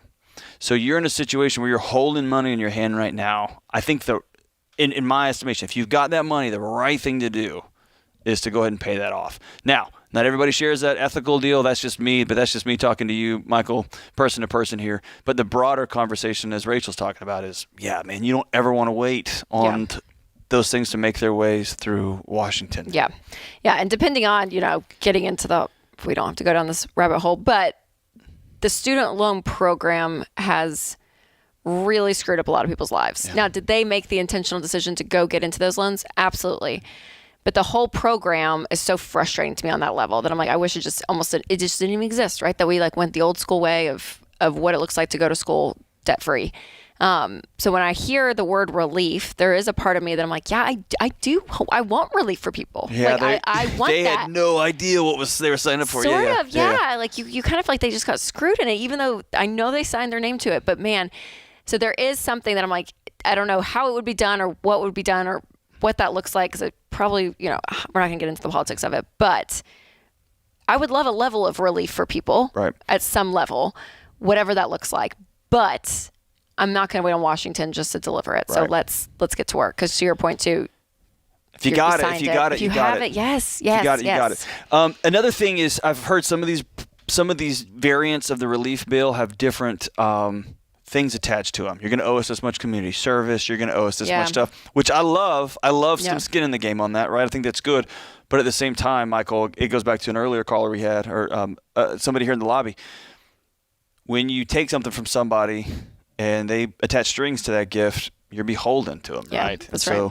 So, man, good for you. I appreciate that question. It's a good question. I know that I can't tell you how many times we get that call. People are all over the country are wrestling with, do I wait? What do I do? Do I just stop paying on that because there's no interest now? And some of it may go away later. I just want to say, keep going if you can, and I hope we can get this thing untangled. It's just a mess. 7 ways to Sunday, right? Let's see here. Let's go to Stephanie in Bloomington, Indiana. Stephanie, what's going on? Hi. So I'm like $25,000 in debt. Okay. And I it doesn't probably sound like a lot to you guys compared to other people. Hey, listen. Any amount, Stephanie, is. Oh, there's folks at $5,000 might as well be $1 million bucks. So 25 grand is 25 grand. Yes. Okay, fair. So I want to start like the baby steps or whatever. I've been listening to the show like every single day, so I'm like, okay, it's starting to like click with me, but I need a boost on how to like go. I have the 25,000 in debt, and I make about 33,000 a year. What do you do for a living? And I have I work at State Farm. So as an insurance person, cool. Yeah. So, I just don't know where to start. I just don't know how. I don't know how to. I don't know how to save it's a great question, I don't know Stephanie. how to start a savings when I have credit cards and stuff to be paying off. It's basically my. For sure. Well, your first step, what you're going to want to do is to get on a really tight budget, Stephanie. So I want you to, we're going to actually we'll give you a membership to Ramsey Plus. So Kelly will pick up and give you that, because this is our subscription that you can get in. We have the Baby Steps Tracker, Ramsey Plus, or Every Dollar Plus in there, that's going to help you. All the financial peace videos. Yes, right. FPU's in there. So take all the courses, all of that. But Every Dollar, the app, is going to be your friend, Stephanie. This is really the starting point, because for the first time in your life, you're saying, hey, I actually want to control my money versus my money controlling me. Hey, I actually want to step into this, change what I've been doing, which is going to be hard, Stephanie. This is not going to be easy. Okay, you're going to get to points that you're going to have to say no to yourself. You're going to get points to say, oh, I don't really want to do this. There's going to be times it's going to be very, very hard. But the key here is understanding change is hard. If you kept doing your normal thing that's comfortable, you're going to keep getting the exact same results that you've been getting, and you don't want to. So in order to make a change, you're going to feel that tension. So just so when that happens, you'll be like, oh, Rachel told me this is it. This is the friction I'm feeling. You're going to feel it. So understanding that emotionally. But then, yes, doing the budget. That's going to be your best friend, and it's your income minus all of your expenses equals 0. But that's going to include some giving and saving, because your first goal after doing your budget is to get $1,000, and that's going to be your starter emergency fund. And so that means, Stephanie, you're not going shopping, you're not going on vacation, you're not going out to eat, you're not doing any of that, you're not spending any extra money. You're doing everything you can. You're working extra, so you're going to bump up that $33,000. You're going to work at night. I mean, you're going to do whatever you can to bring in more money and cut expenses at the same time to get that $1,000. And then you're going to start working your way out of debt. So that $25,000, Stephanie, of debt, what is that? What kind of debt does that make up? So I have my car, that's a little over $16,000, and then I have a total of credit cards that's like $940. Okay. And then I have a $5,000 loan out that I had gotten that I thought was going to get me out of my old debt, but it just put me more in debt. That's right, girl. Don't depend on anyone else to get you out of debt. You learn the hard way. So, I mean, I would even look at selling the car, Stephanie, paying off that $5,000 first, and then moving up to that $9,400 by sacrificing that lifestyle. So you can do it, Stephanie. You can do it. It feels like a lot, but now you're on the front end of a fun adventure, man. It's going to be good. Hey, another hour in the books. Thanks to Kelly. Thanks to James. Rachel, thank you. Everybody be kind to one another. We'll be back soon. This is The Ramsey Show.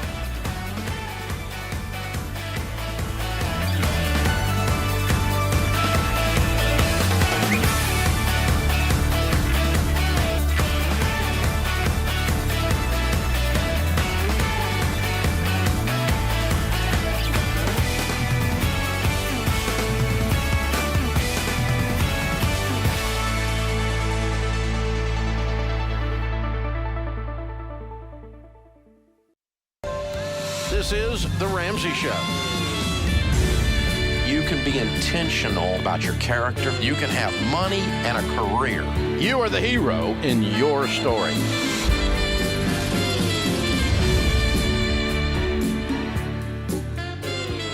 Live from the headquarters of Ramsey Solutions, broadcasting from the Dollar Car Rental Studio, this is The Ramsey Show, where America hangs out to have a conversation about your life and your money. I am Dr. John Deloney, joined here by best-selling author and good friend Rachel Cruz, and we are taking your calls on your relationships, on your money, on that upcoming wedding, on what to do in the baby steps. We're taking your calls on life and money. 888-825-5225. That's 888-825-5225. And Rachel, we've said it every segment. Got to say it one more time at least. Tonight is the big money and marriage event. That's right. You and I are going to have an adventure down in the TV studios here. We're going to beam it to many more thousands of families than we thought, right? All over the country. Tell them all about the event. Yes, we're so excited about this, you guys. It's our money and marriage event on Valentine's weekend. That was on purpose. The love in your marriage we're going to talk about tonight. But no, really, what does it look like? What does it look like to have a better marriage? And I think what's interesting is where we are right now in history. For some people, it's a struggle. It's a struggle financially. It's a struggle in their marriage. Like they are just having the worst year of their life. Right. People have said. And on the other extreme, some people have said, oh no, my business has been booming financially. We're doing great. Or my marriage, no, we've wanted to spend more time together. Now we're not traveling for work and we get to be home and it's what we really wanted. Like, so it's this extreme when it comes to these two subjects of money and marriage. So I love that right now, not only is it Valentine's weekend, but we're diving into it in this world of 2021 and the craziness that we went through in 2020 to really get, no matter where you are on the spectrum, to get you to a place where you know each other deeper, you love each other better, all of it, and working on the same page when it comes to your money. So one of the things I've heard, we get the bell curve, right? We get the way outside here, the long tail here, the long tail here. My marriage is better than it's ever been. We had to figure some stuff out this year. And then with the politics and the election and COVID response, all the stuff, we've got folks over here going, I don't know who you are, right? I have no idea who I married, right? Yep. I kind of knew, I just never asked, and now we super know. And then you've got millions of people in the middle, Rachel, who, man, they've actually become really great coworkers. They've turned their home, their work from home, their homeschool from home into a well-oiled machine. They don't like it. It's not optimal, but they have figured it out. They've become great roommates. But, man, they've lost that desire, right? That spark. Like, at the end of the night, dude, I'm going to bed. Like, I've seen you all day. We're good. High five. Good night, right? And there's the other side of it, right, which is folks still figuring out the chaos of that home, right? So wherever you happen to be, tonight is for you. We're going to give you some actual real tools that you can put into practice tomorrow, yes. Right? That you can wake up tomorrow. Fun. Yeah. We said it earlier, but it's true. Yeah, you're not going to just sit there, be bored, and the last thing I want right now. Your spouse dragged you to watch this thing couch for an hour and a half, and you thought, man, we could be watching Yellowstone, but no, here we are. But John and Rachel are sitting on a chair lecturing us. It's not going to be like that at all. It's going to be super fun. We have fun, man. So come hang out to us. Go to DaveRamsey.com to get your tickets. DaveRamsey.com/shows. Get your tickets. And we hope to see you there. It's going to be a good time. And if you're a Ramsey Plus member, it's you free. get it for free. Yes. So log in tonight on your Ramsey Plus membership, and you can stream it for free. If you've been thinking about doing the Ramsey Plus free trial, you can get online, get the Ramsey Plus free trial, and get this event tonight free too. So there's a bunch of ways to watch, but we hope to see you there this evening. Let's kick it out to Christine in New Zealand. Hey, Christine, what's going on? Good, thanks. How are you guys? Super. What's going on? How can we help? New Zealand. Christine, what time is it there? It's 10 a.m. Okay, very nice. Cool. Okay, what's your question for us? We're currently on baby step 3, but looking forward to our next step, which potentially might be baby step 3B. But we've got a unique situation in where we work. We live on a site, and that is for free. And we plan to have this job for, the next 10 to 15 years. So just wondering whether we do baby step 3B or move on to 4. So you are, you're in it. Yeah, that is a unique position because I had 2 answers flash through my head as you were speaking. One of them is, if you're going to be in that business for 10 years, you don't have to pay for housing. Start investing, start looking, if your kids are going to get a higher education outside of high school, what that looks like to save for. Start working that and just be saving a ton during that time, which is amazing. But then the other part of me is like, man, but I would love for you guys to invest and have real estate. A paid for home is a big part of people's overall financial plan, and how they win long term is having that. That's such a big asset that I would hate for you guys to completely miss out on. So for you guys, is home ownership something that you want down the road eventually? Yeah. So I guess we're quite young still. I'm 32 and my husband's 37. So when we potentially leave this job, which we really love, so that's why we're planning not to do anything anytime soon, but we don't want to walk away with, we'd love to walk away with a pile of money that we've saved that we can put a huge down payment on something. Yes. Obviously have a smaller mortgage at that point. Because just with our job and where we live as well, we don't really want to own something whilst we're in this job. Because we don't really want to be, landlords or anything like that. And we can't really dedicate time to get back to the house. Yep. For maintenance and stuff like that. No, absolutely. Yeah. So I think you're in a great position, just like you said. I would definitely start investing, and then on the side, hey, we have a 10-year goal that we want to put 50% down on a home or 75% or 100% down, whatever it is, and to look out and have that goal out there that you guys are working at together. And I think that's perfect. Hey, Christine, what's your job? Where do y'all work? I don't think you have them over there, but we're motel managers, so we provide accommodation, and part of that is we have our house attached to the reception, so we're on site all the time. So I had the opportunity for the last, 15 years really to work with colleges and universities, and one of my roles there was working with folks who lived on campus, in the residence halls with these students. These are extraordinary people. The work you do, it never ends. It's 365, 24/7. But they lived on campus. And what I would tell you is I always had folks who had multi-year plans. I'm going to do this for 3 to 7 years, and I'm going to get this.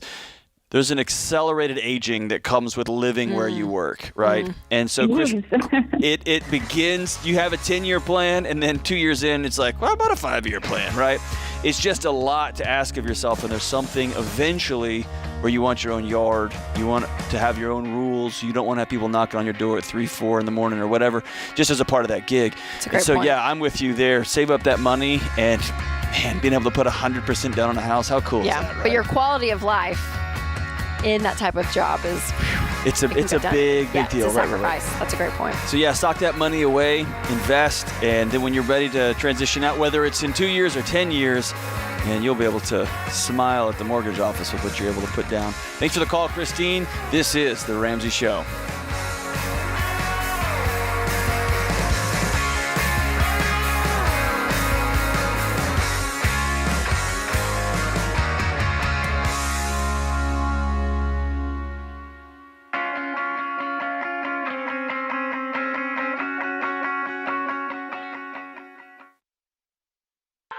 Cliff and I joined Christian Healthcare Ministries because we really liked the concept of Christians sharing each other's burdens. And we really experienced that firsthand when Cliff was diagnosed with heart disease.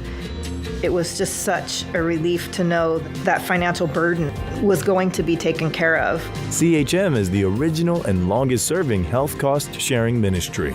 Get started today and check us out at chministries.org/budget.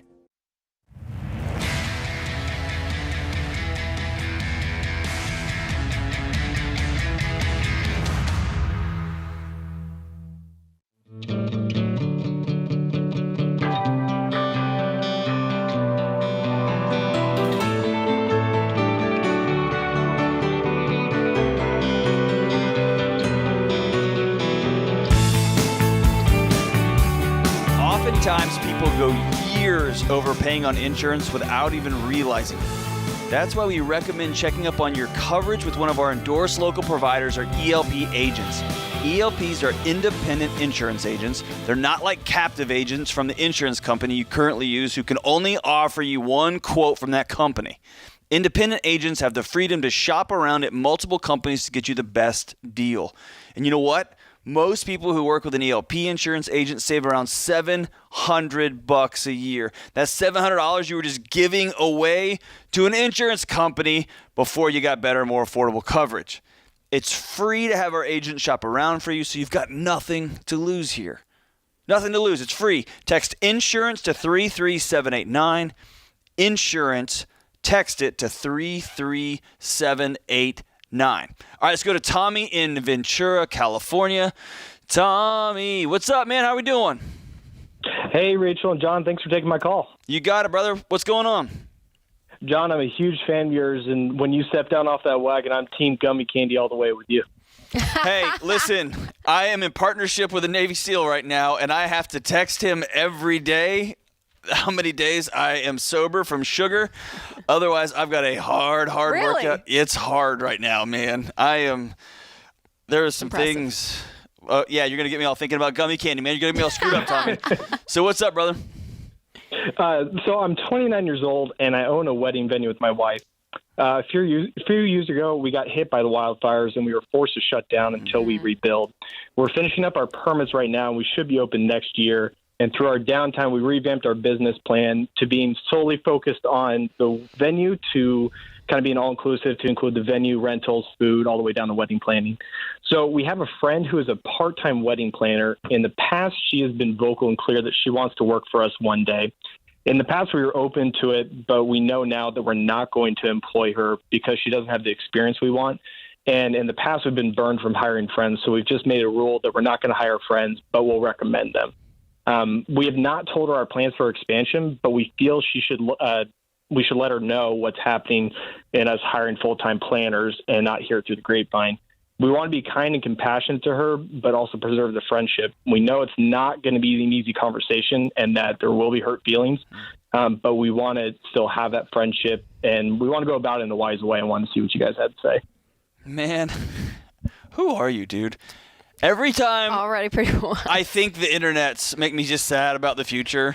I get to talk to a Tommy from Ventura, man. He reminds me that there are so many extraordinary people out there. Tommy, here's the thing. This is one of those conversations that is like it's going to be hard and it's a blessing at the same time, okay? I would tell you the number one thing that you and your wife need to do going into it is have exactly what you're going to say. And it's going to sound dorky, but maybe even go over it with each other. Write down what you want to say and what you communicate. One of the things that people do when they talk to loved ones in hard conversations is they start babbling and they start over communicating and over apologizing and over everythinging. And then next thing you know, she's either hired or you've gone one step too far. It's because you're not accountable, right? You just say too much. And so keep it short, keep it like, man, you're going to be a person of dignity. You're going to treat her like a person of dignity, which is awesome.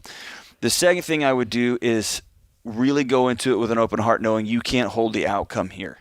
If she chooses to hate you guys, that's her choice. It's not as a result that y'all did the right thing for you and your family and your business, okay? And anytime you have these vulnerable conversations, these truth-telling conversations, they're never comfortable. And this happens with marriages. This happens with kids and their parents. It happens with employees. It happens all the time. If you got this skill of having hard conversations, being short, direct, the say it directly, don't beat around the bush. No, we love you, but we're not going to be able to employ you at this time. We've got this entire vision. We need someone with a lot of experience, and you're not quite there yet. We're so grateful. We love you as a friend. I know this is super hard for everybody. We hope you'll still be our friend in the future. Man, we'll love to use you if we can, but right now we're not going to bring you on. And that's the end of the conversation. Okay. Do you guys recommend like an in-person, just like informal, like a breakfast, lunch, or what would you say is the best way to do that? Kelly and James are laughing at me because I love having conversations over breakfast. This is one, it depends on the level of your friendship. This is one that feels simple enough for me and quick enough for me that I don't know that I would. It definitely has to be in person. Right? Definitely to meet in person there. But it could be over coffee. It could be a broader conversation. I don't think it needs to. This one feels pretty slow, pretty quick, unless this is somebody that you are super tight with. Your kids play together. Y'all have been through the ringer together. Y'all went to college together, something like that, where it's going to be, I'm going to go over to your house and we're going to have a conversation. Yeah. I've made a few of those in my lifetime. That's great. Just not over text. Don't do anything over text, right? Something I thought. Yeah, and man, I'm grateful for your heart, Tommy. That's good. Rachel, what do you think? Yeah, for sure. And I would say, I think you and your wife being on the same page. I know conversations that Winston and I have had to be in together. We know we have a plan going in. So no, I don't think that's cheesy at all, John. I think that's very, very wise. And such a great point that people babble. That is me. I will keep going. Oh my God, I've just said too much. And then all of a sudden I've hired him, right? I didn't hire him for this. Actually, I think you're great. Yeah, that's right. Totally, and we're hiring a full-time nanny. It's going to be you, right? Or you end up saying you try to defend yourself and you insult somebody, right? That's right. You don't treat them with respect and dignity. And just your whole spirit about this, Tommy, is so good. And it's a good reminder for me to always remember who's the listener, right? Who's the person receiving this information? That's right. Giving, right? So good for you, brother. All right, let's go to Jorge in Detroit, Michigan. Is it Jorge or George, brother? It's Jorge. How you guys doing? Jorge, all right. Good, man. What's going on? How can we help? Thanks for taking my call, first of all. I just need some advice from you guys. I listen to the Dave Ramsey Show and you guys every once in a while, so I know you guys are good, solid advice. At the moment, I just kind of feel trapped. I'm 29. I started a photography business, about 3 years ago. And the only reason I did that is because I was kicked out of high school in 9th grade. And I never went back. I never got no degrees, nothing, to be honest. And I knew I had this talent. So I was just like, why not go ahead and pursue it, So I started doing that. And I'm to the point where I'm doing pretty decent. My business is growing how I like it to be. And now I'm to a point where I have no degrees, but I'm an entrepreneur. I own my own business. I've been in rooms with people, and I've worked with people who have all these degrees, from Harvard to Spelman to just, you name it, doctors and lawyers and everything. They have no idea that I have no degrees. And I'm going to keep it that way. There you go. Good for you, brother. Yeah, the only thing I was questioning was this. Should I even consider maybe going back and getting that GED or getting any degree at all, or should I just keep striving the way I'm doing it and just see what I can do without it? That's my question to you guys. Man, Rachel, you mind if I hop in on this? Go, John. You're the. So there's a two-pronged answer to this. Okay, tell me if I'm right or wrong here. Number one, you're real smart, and you probably lined up next to if I went and found 25 guys, I bet you would be confident that you would outwork them. Is that correct? Oh, for sure, yeah. And I bet you've got a standard of excellence that rides real high. When you're dealing with people's photographs, you're dealing in the business of people's memories, and my guess is your attention to detail and excellence is high. Is that right? That is very correct, yeah. All right. So when it comes to excellence, perseverance, hard work, you've got those three things. And you also have a demon in your soul about getting kicked out of school in 9th grade, don't you? I do. And there's something about you walking into that room where everybody in this room put their pants on today. I've got value just like everybody in this room. But they told me back when I was 14 years old that I'm not good enough. Am I right? You pretty much got it, yeah. All right, so here's the thing. You don't need to go to school to learn work ethic. You don't need to go to school, brother, to learn how to grind and talk to different people and learn all of these soft social skills. But if you're my best friend, if you and I were just hanging out and having a drink on the back patio, I would tell you, I want you to take that 14-year-old boy, go get that GED for nobody else but for you. Nobody else but for you. And there's some kind of closure, some kind of healing that's going to come from that. Do you need it? No. But man, would it launch you? Yeah. So man, I want guys like you in my community, brother. It's so good. I say go get that GED. And if you don't, you're still good.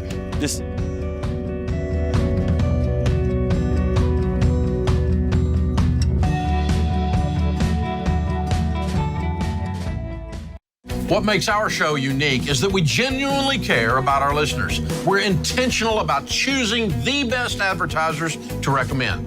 Blinds.com is no exception. They offer high-quality window treatments at unbelievable prices, and they make it simple to shop blinds, shades, and interior shutters with easy online ordering, free shipping, and a guaranteed perfect fit. Go to Blinds.com and take advantage of this week's special savings.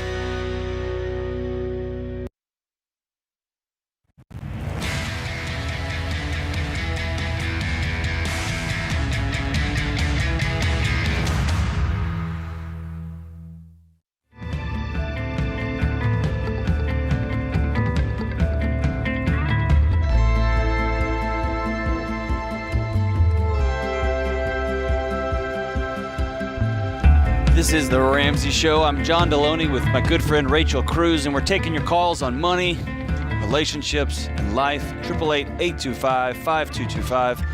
It's 888-825-5225. Rachel, we got a lot going on here on the Valentine's Day extravaganzas, huh? That's right. Valentine's Day, everyone. Sunday. Don't forget it. And one of the big things when it comes to your money and to make progress is to be on the same page with your spouse. You have to learn to work together as a team, reach your goals as a team, and really seeing yourself as one. And to help to get on the same page, we have gathered some of our best-selling books, budgeting tools, and bundles for couples in one big sale.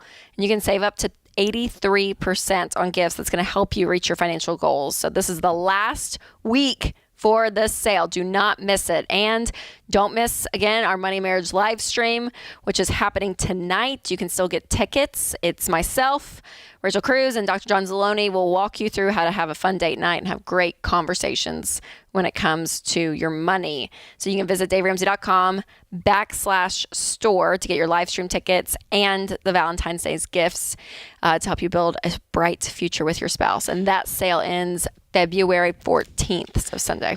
So you've been having these conversations with couples for years and years and years, long before I was around.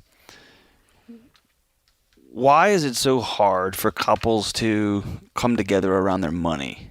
When I offhandedly mentioned something the other day about having a joint checking account, and you would have thought, you know what I mean? It was just like I was speaking like a different language, and it didn't occur to me that was such a radical notion, right? So you've been talking to these couples.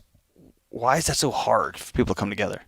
I mean, I think it's a couple of things. I think ultimately we're told this lie out in our culture that, yeah, just because you're married, you still need to be independent. You still can't fully depend on your spouse. You still need to have your thing to make sure that you're okay in case something happens. Like there's all these kind of messages, or that you deserve to spend what you want. You make more money, so go and do it. Like there's like this division when it comes to money, and it feels different. I don't know. Tell me if I'm wrong, but it feels different than even parenting. Yeah, it even feels different than like your relationship with your in-laws and like talking about boundaries like around holidays. Yeah. Like all of that feels, money still feels like it can be this independent entity within marriage, and people believe that. It's a tool. So I know over the last 25, 30 years, we've still got a long way to go as a country, but as women have gained more economic independence, it's shifted some conversations, right? Yes. Like yes. it's women have more accessibility, more ability to move in and out of hard situations. But it feels like when I was just thinking when you were saying this, when couples you're married, but you still need to make sure you're going to be okay. Yes. That's going into a situation, but leaving a crack in the door, right? Which we all know if you do that relationally, right, you're just setting it up Absolutely. for it not to hold, right? Yeah. So I think we have been told that you need to run on these separate tracks. So what does that end up doing? That ends up literally ruining marriages because you'll see that money, like you said, it's just a tool. And so I talk about it in my new book, but it's true. I'm like, so many life problems and marriage problems masquerade themselves as money problems. Yep. It's not really that you have a budgeting problem with your spouse. It's that you guys have no idea how to have empathy with each other. You have no idea how to communicate. Like it's other issues. It's coming out as money, but it's really some other things going on within the marriage. And it's like this band. It's like, so people live these separate lives because it's just easier. We gotcha.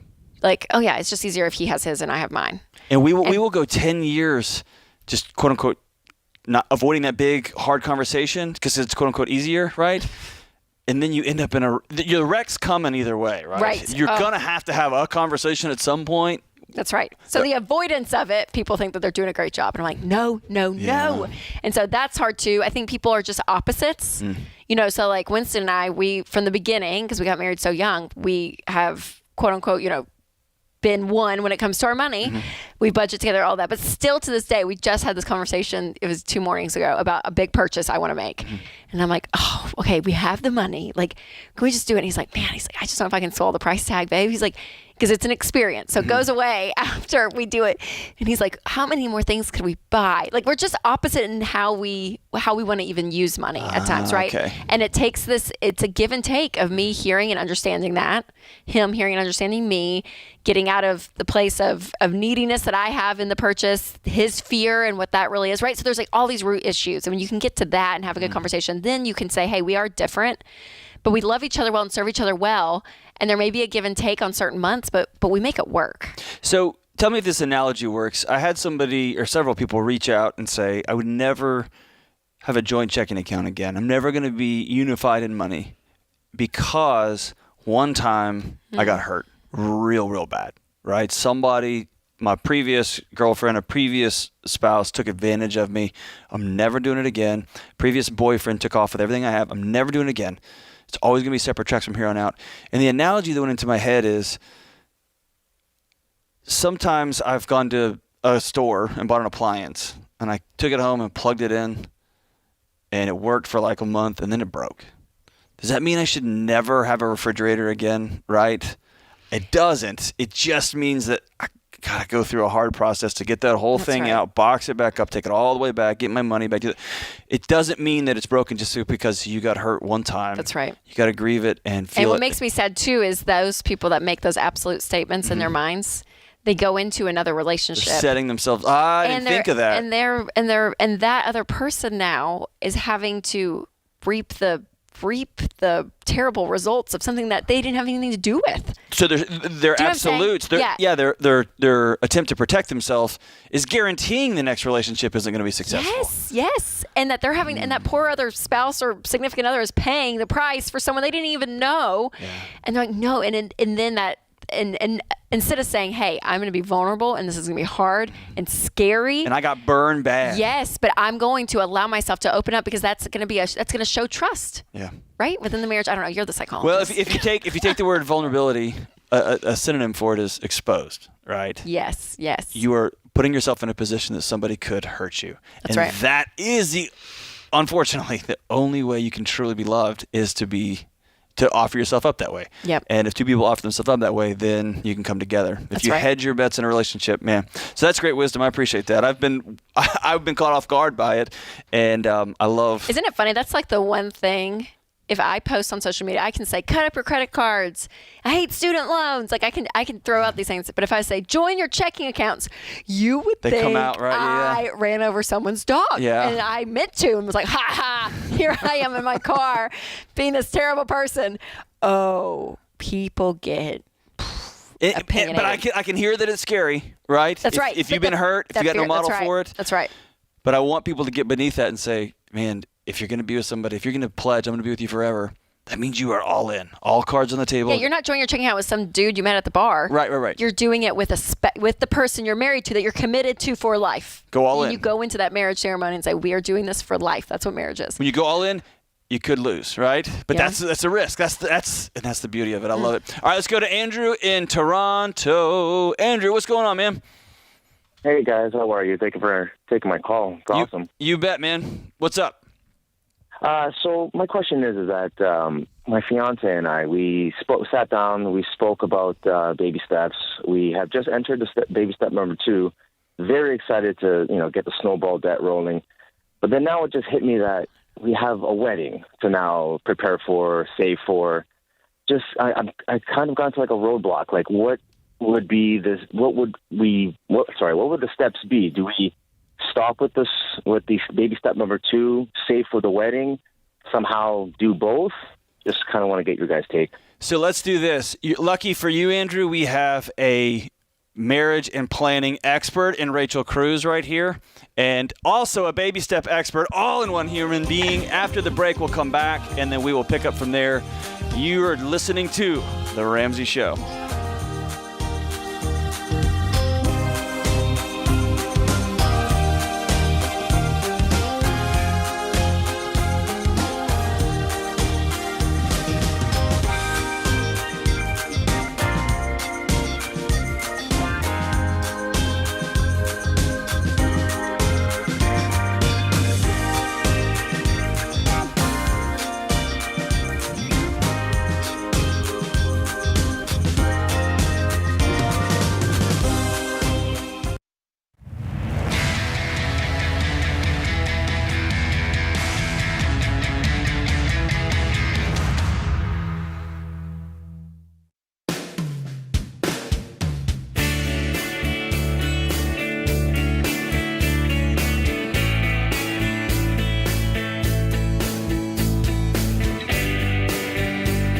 Scripture of the day is 2 Corinthians 1:5. For as we share abundantly in Christ's sufferings, so through Christ we share abundantly in comfort too. Abraham Lincoln says, be sure to put your feet in the right place, then stand firm. Good old Abraham Lincoln. All right, so we're talking to Andrew in Toronto. Andrew, you are getting married. You are planning for a wedding, and you're in baby step 2. You're also trying to pay off debt all at the same time. Do I got that about right? Yes, sir. That's it. Okay, Andrew, how much will you guys be making together, combined income, after you get married? 110. Okay. And how much debt will you both have going into the marriage? That would be about probably 60,000. 60,000. Okay. Okay. Well, so the rule with baby step 2 is when you have a big life event coming up, maybe you're getting laid off, you'll be losing a job. Maybe you are pregnant and expecting, you have a wedding coming up. There is a time and place to pause the baby steps and to save on the side for this event that is coming up. So that would be the same for the wedding. But for you guys, again, there's not a dollar amount specifically or a percentage that you guys need to save. I, number one, don't want you going into debt for the wedding. And then number two, you guys have debt. So knowing, okay, we're probably not going to have this crazy, extraordinary, massive, expensive wedding.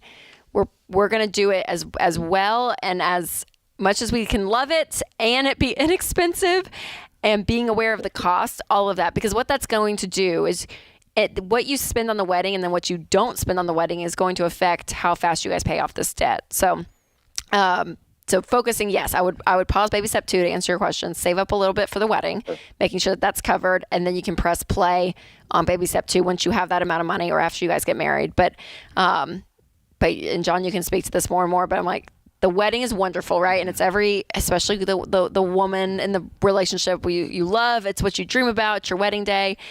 It's fantastic, but it is a day. As wonderful and as celebratory it is a day. And we just live in a culture that we go insane for weddings. So we were going to talk about this on a previous show, and I'm glad you're here. So right. Let's do this. Okay. So help me if I can remember. Help me figure this out.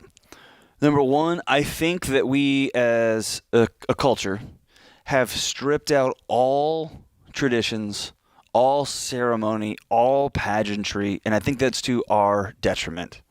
We go in and we just mow down these wonderful but small older homes. We knock down grandma's house and we look at it as how many tall and skinnies can we shove into this square footage, right? And we take this home that will be here for another 300 years and we just knock it down because we can get some more ROI on that way. I think that's just a cultural thing. Why are we still doing weddings? Let's get rid of them. So there's a part of me that is all about, man, weddings used to be a big deal, right? A week long, 2 weeks, they were celebrations, right? There's that. Then the other side of it is people are spending $30, $50, $100,000 plus on a day. And that sounds insane to me, right?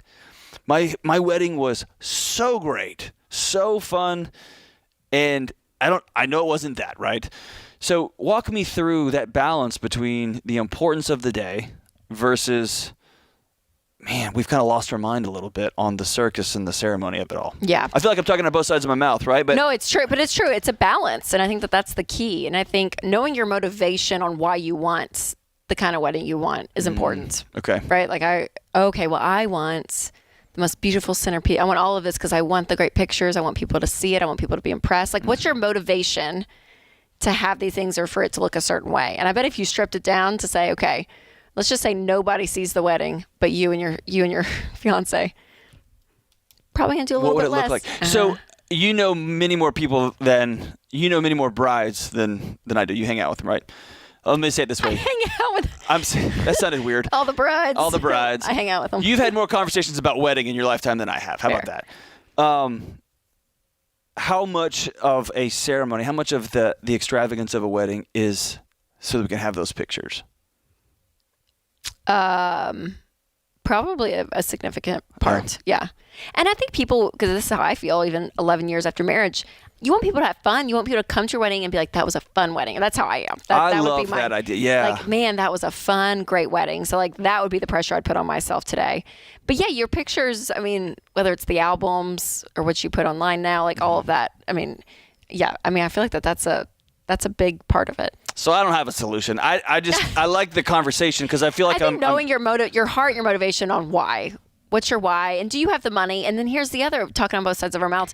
Even if you have the money, do you is it a good use of your money? Is it necessary? Yeah. You know, we're at the point, is it like so is it a percentage of your net worth? Maybe that's, I don't, whatever it looks like, but it's an interesting conversation because people can do it on these extremes. Right. And it's a whole industry. I mean, Oh, man. people are taking out loans to go get a photo booth, at the reception. You're like, Right. Or you can just cram all your buddies in the backyard and have a great old time. And at the same time, there's something about that legacy, that big event that everybody comes to. Right. It's the centerpiece event. So I don't have any good we answers. just confused you, all America. I just was hoping Rachel could help me, and she cannot. So, all right, let's go to Corey in Des Moines, Iowa. Corey, what's going on, brother? How can we help? So I, with this cold temperatures coming, we got essentially laid off for a week and a half. I'm sorry, and man. No, we're doing okay, but how do you plan for that in baby step 2? Because $1,000 emergency fund, I make quite a bit of money, low 200s, and losing a month or a week and a half of pay, how do you plan for that outside of baby step 1? Because we're getting pretty gazelle intense on baby step 2, but now we're in this crisis of sorts. And is that something that you balance the year and save some money throughout the year for this? And how much would you save being gazelle intense? Corey, do you know when those times that you won't be working and not getting a paycheck, do you know ahead of time kind of when those are coming, or do you know the day of? How much of a time frame do you have? So with the weather right now, we found out last Friday that we would not work this week. Okay. And then Monday and Tuesday, it's going to be cold temperatures again. So as of right now, we won't be working until Wednesday. Okay. So is it when you don't work, is it like a week at a time, or do you foresee like a month you'll be out of work at any point? Or is it usually short term? Usually it's short term, and I've been doing this career for 20 years, and this is only the second time it's happened, so it's rare. Yeah. But I was kind of unprepared, and hopefully in a year I won't have to worry about it. Sure. But yeah, I would be more for great. Other people too. Because our goal for you, especially on baby step 2, is that you cover your 4 walls, that you have your food, your shelter, utilities, and transportation, that you have that covered. And I don't want you getting behind on debt either.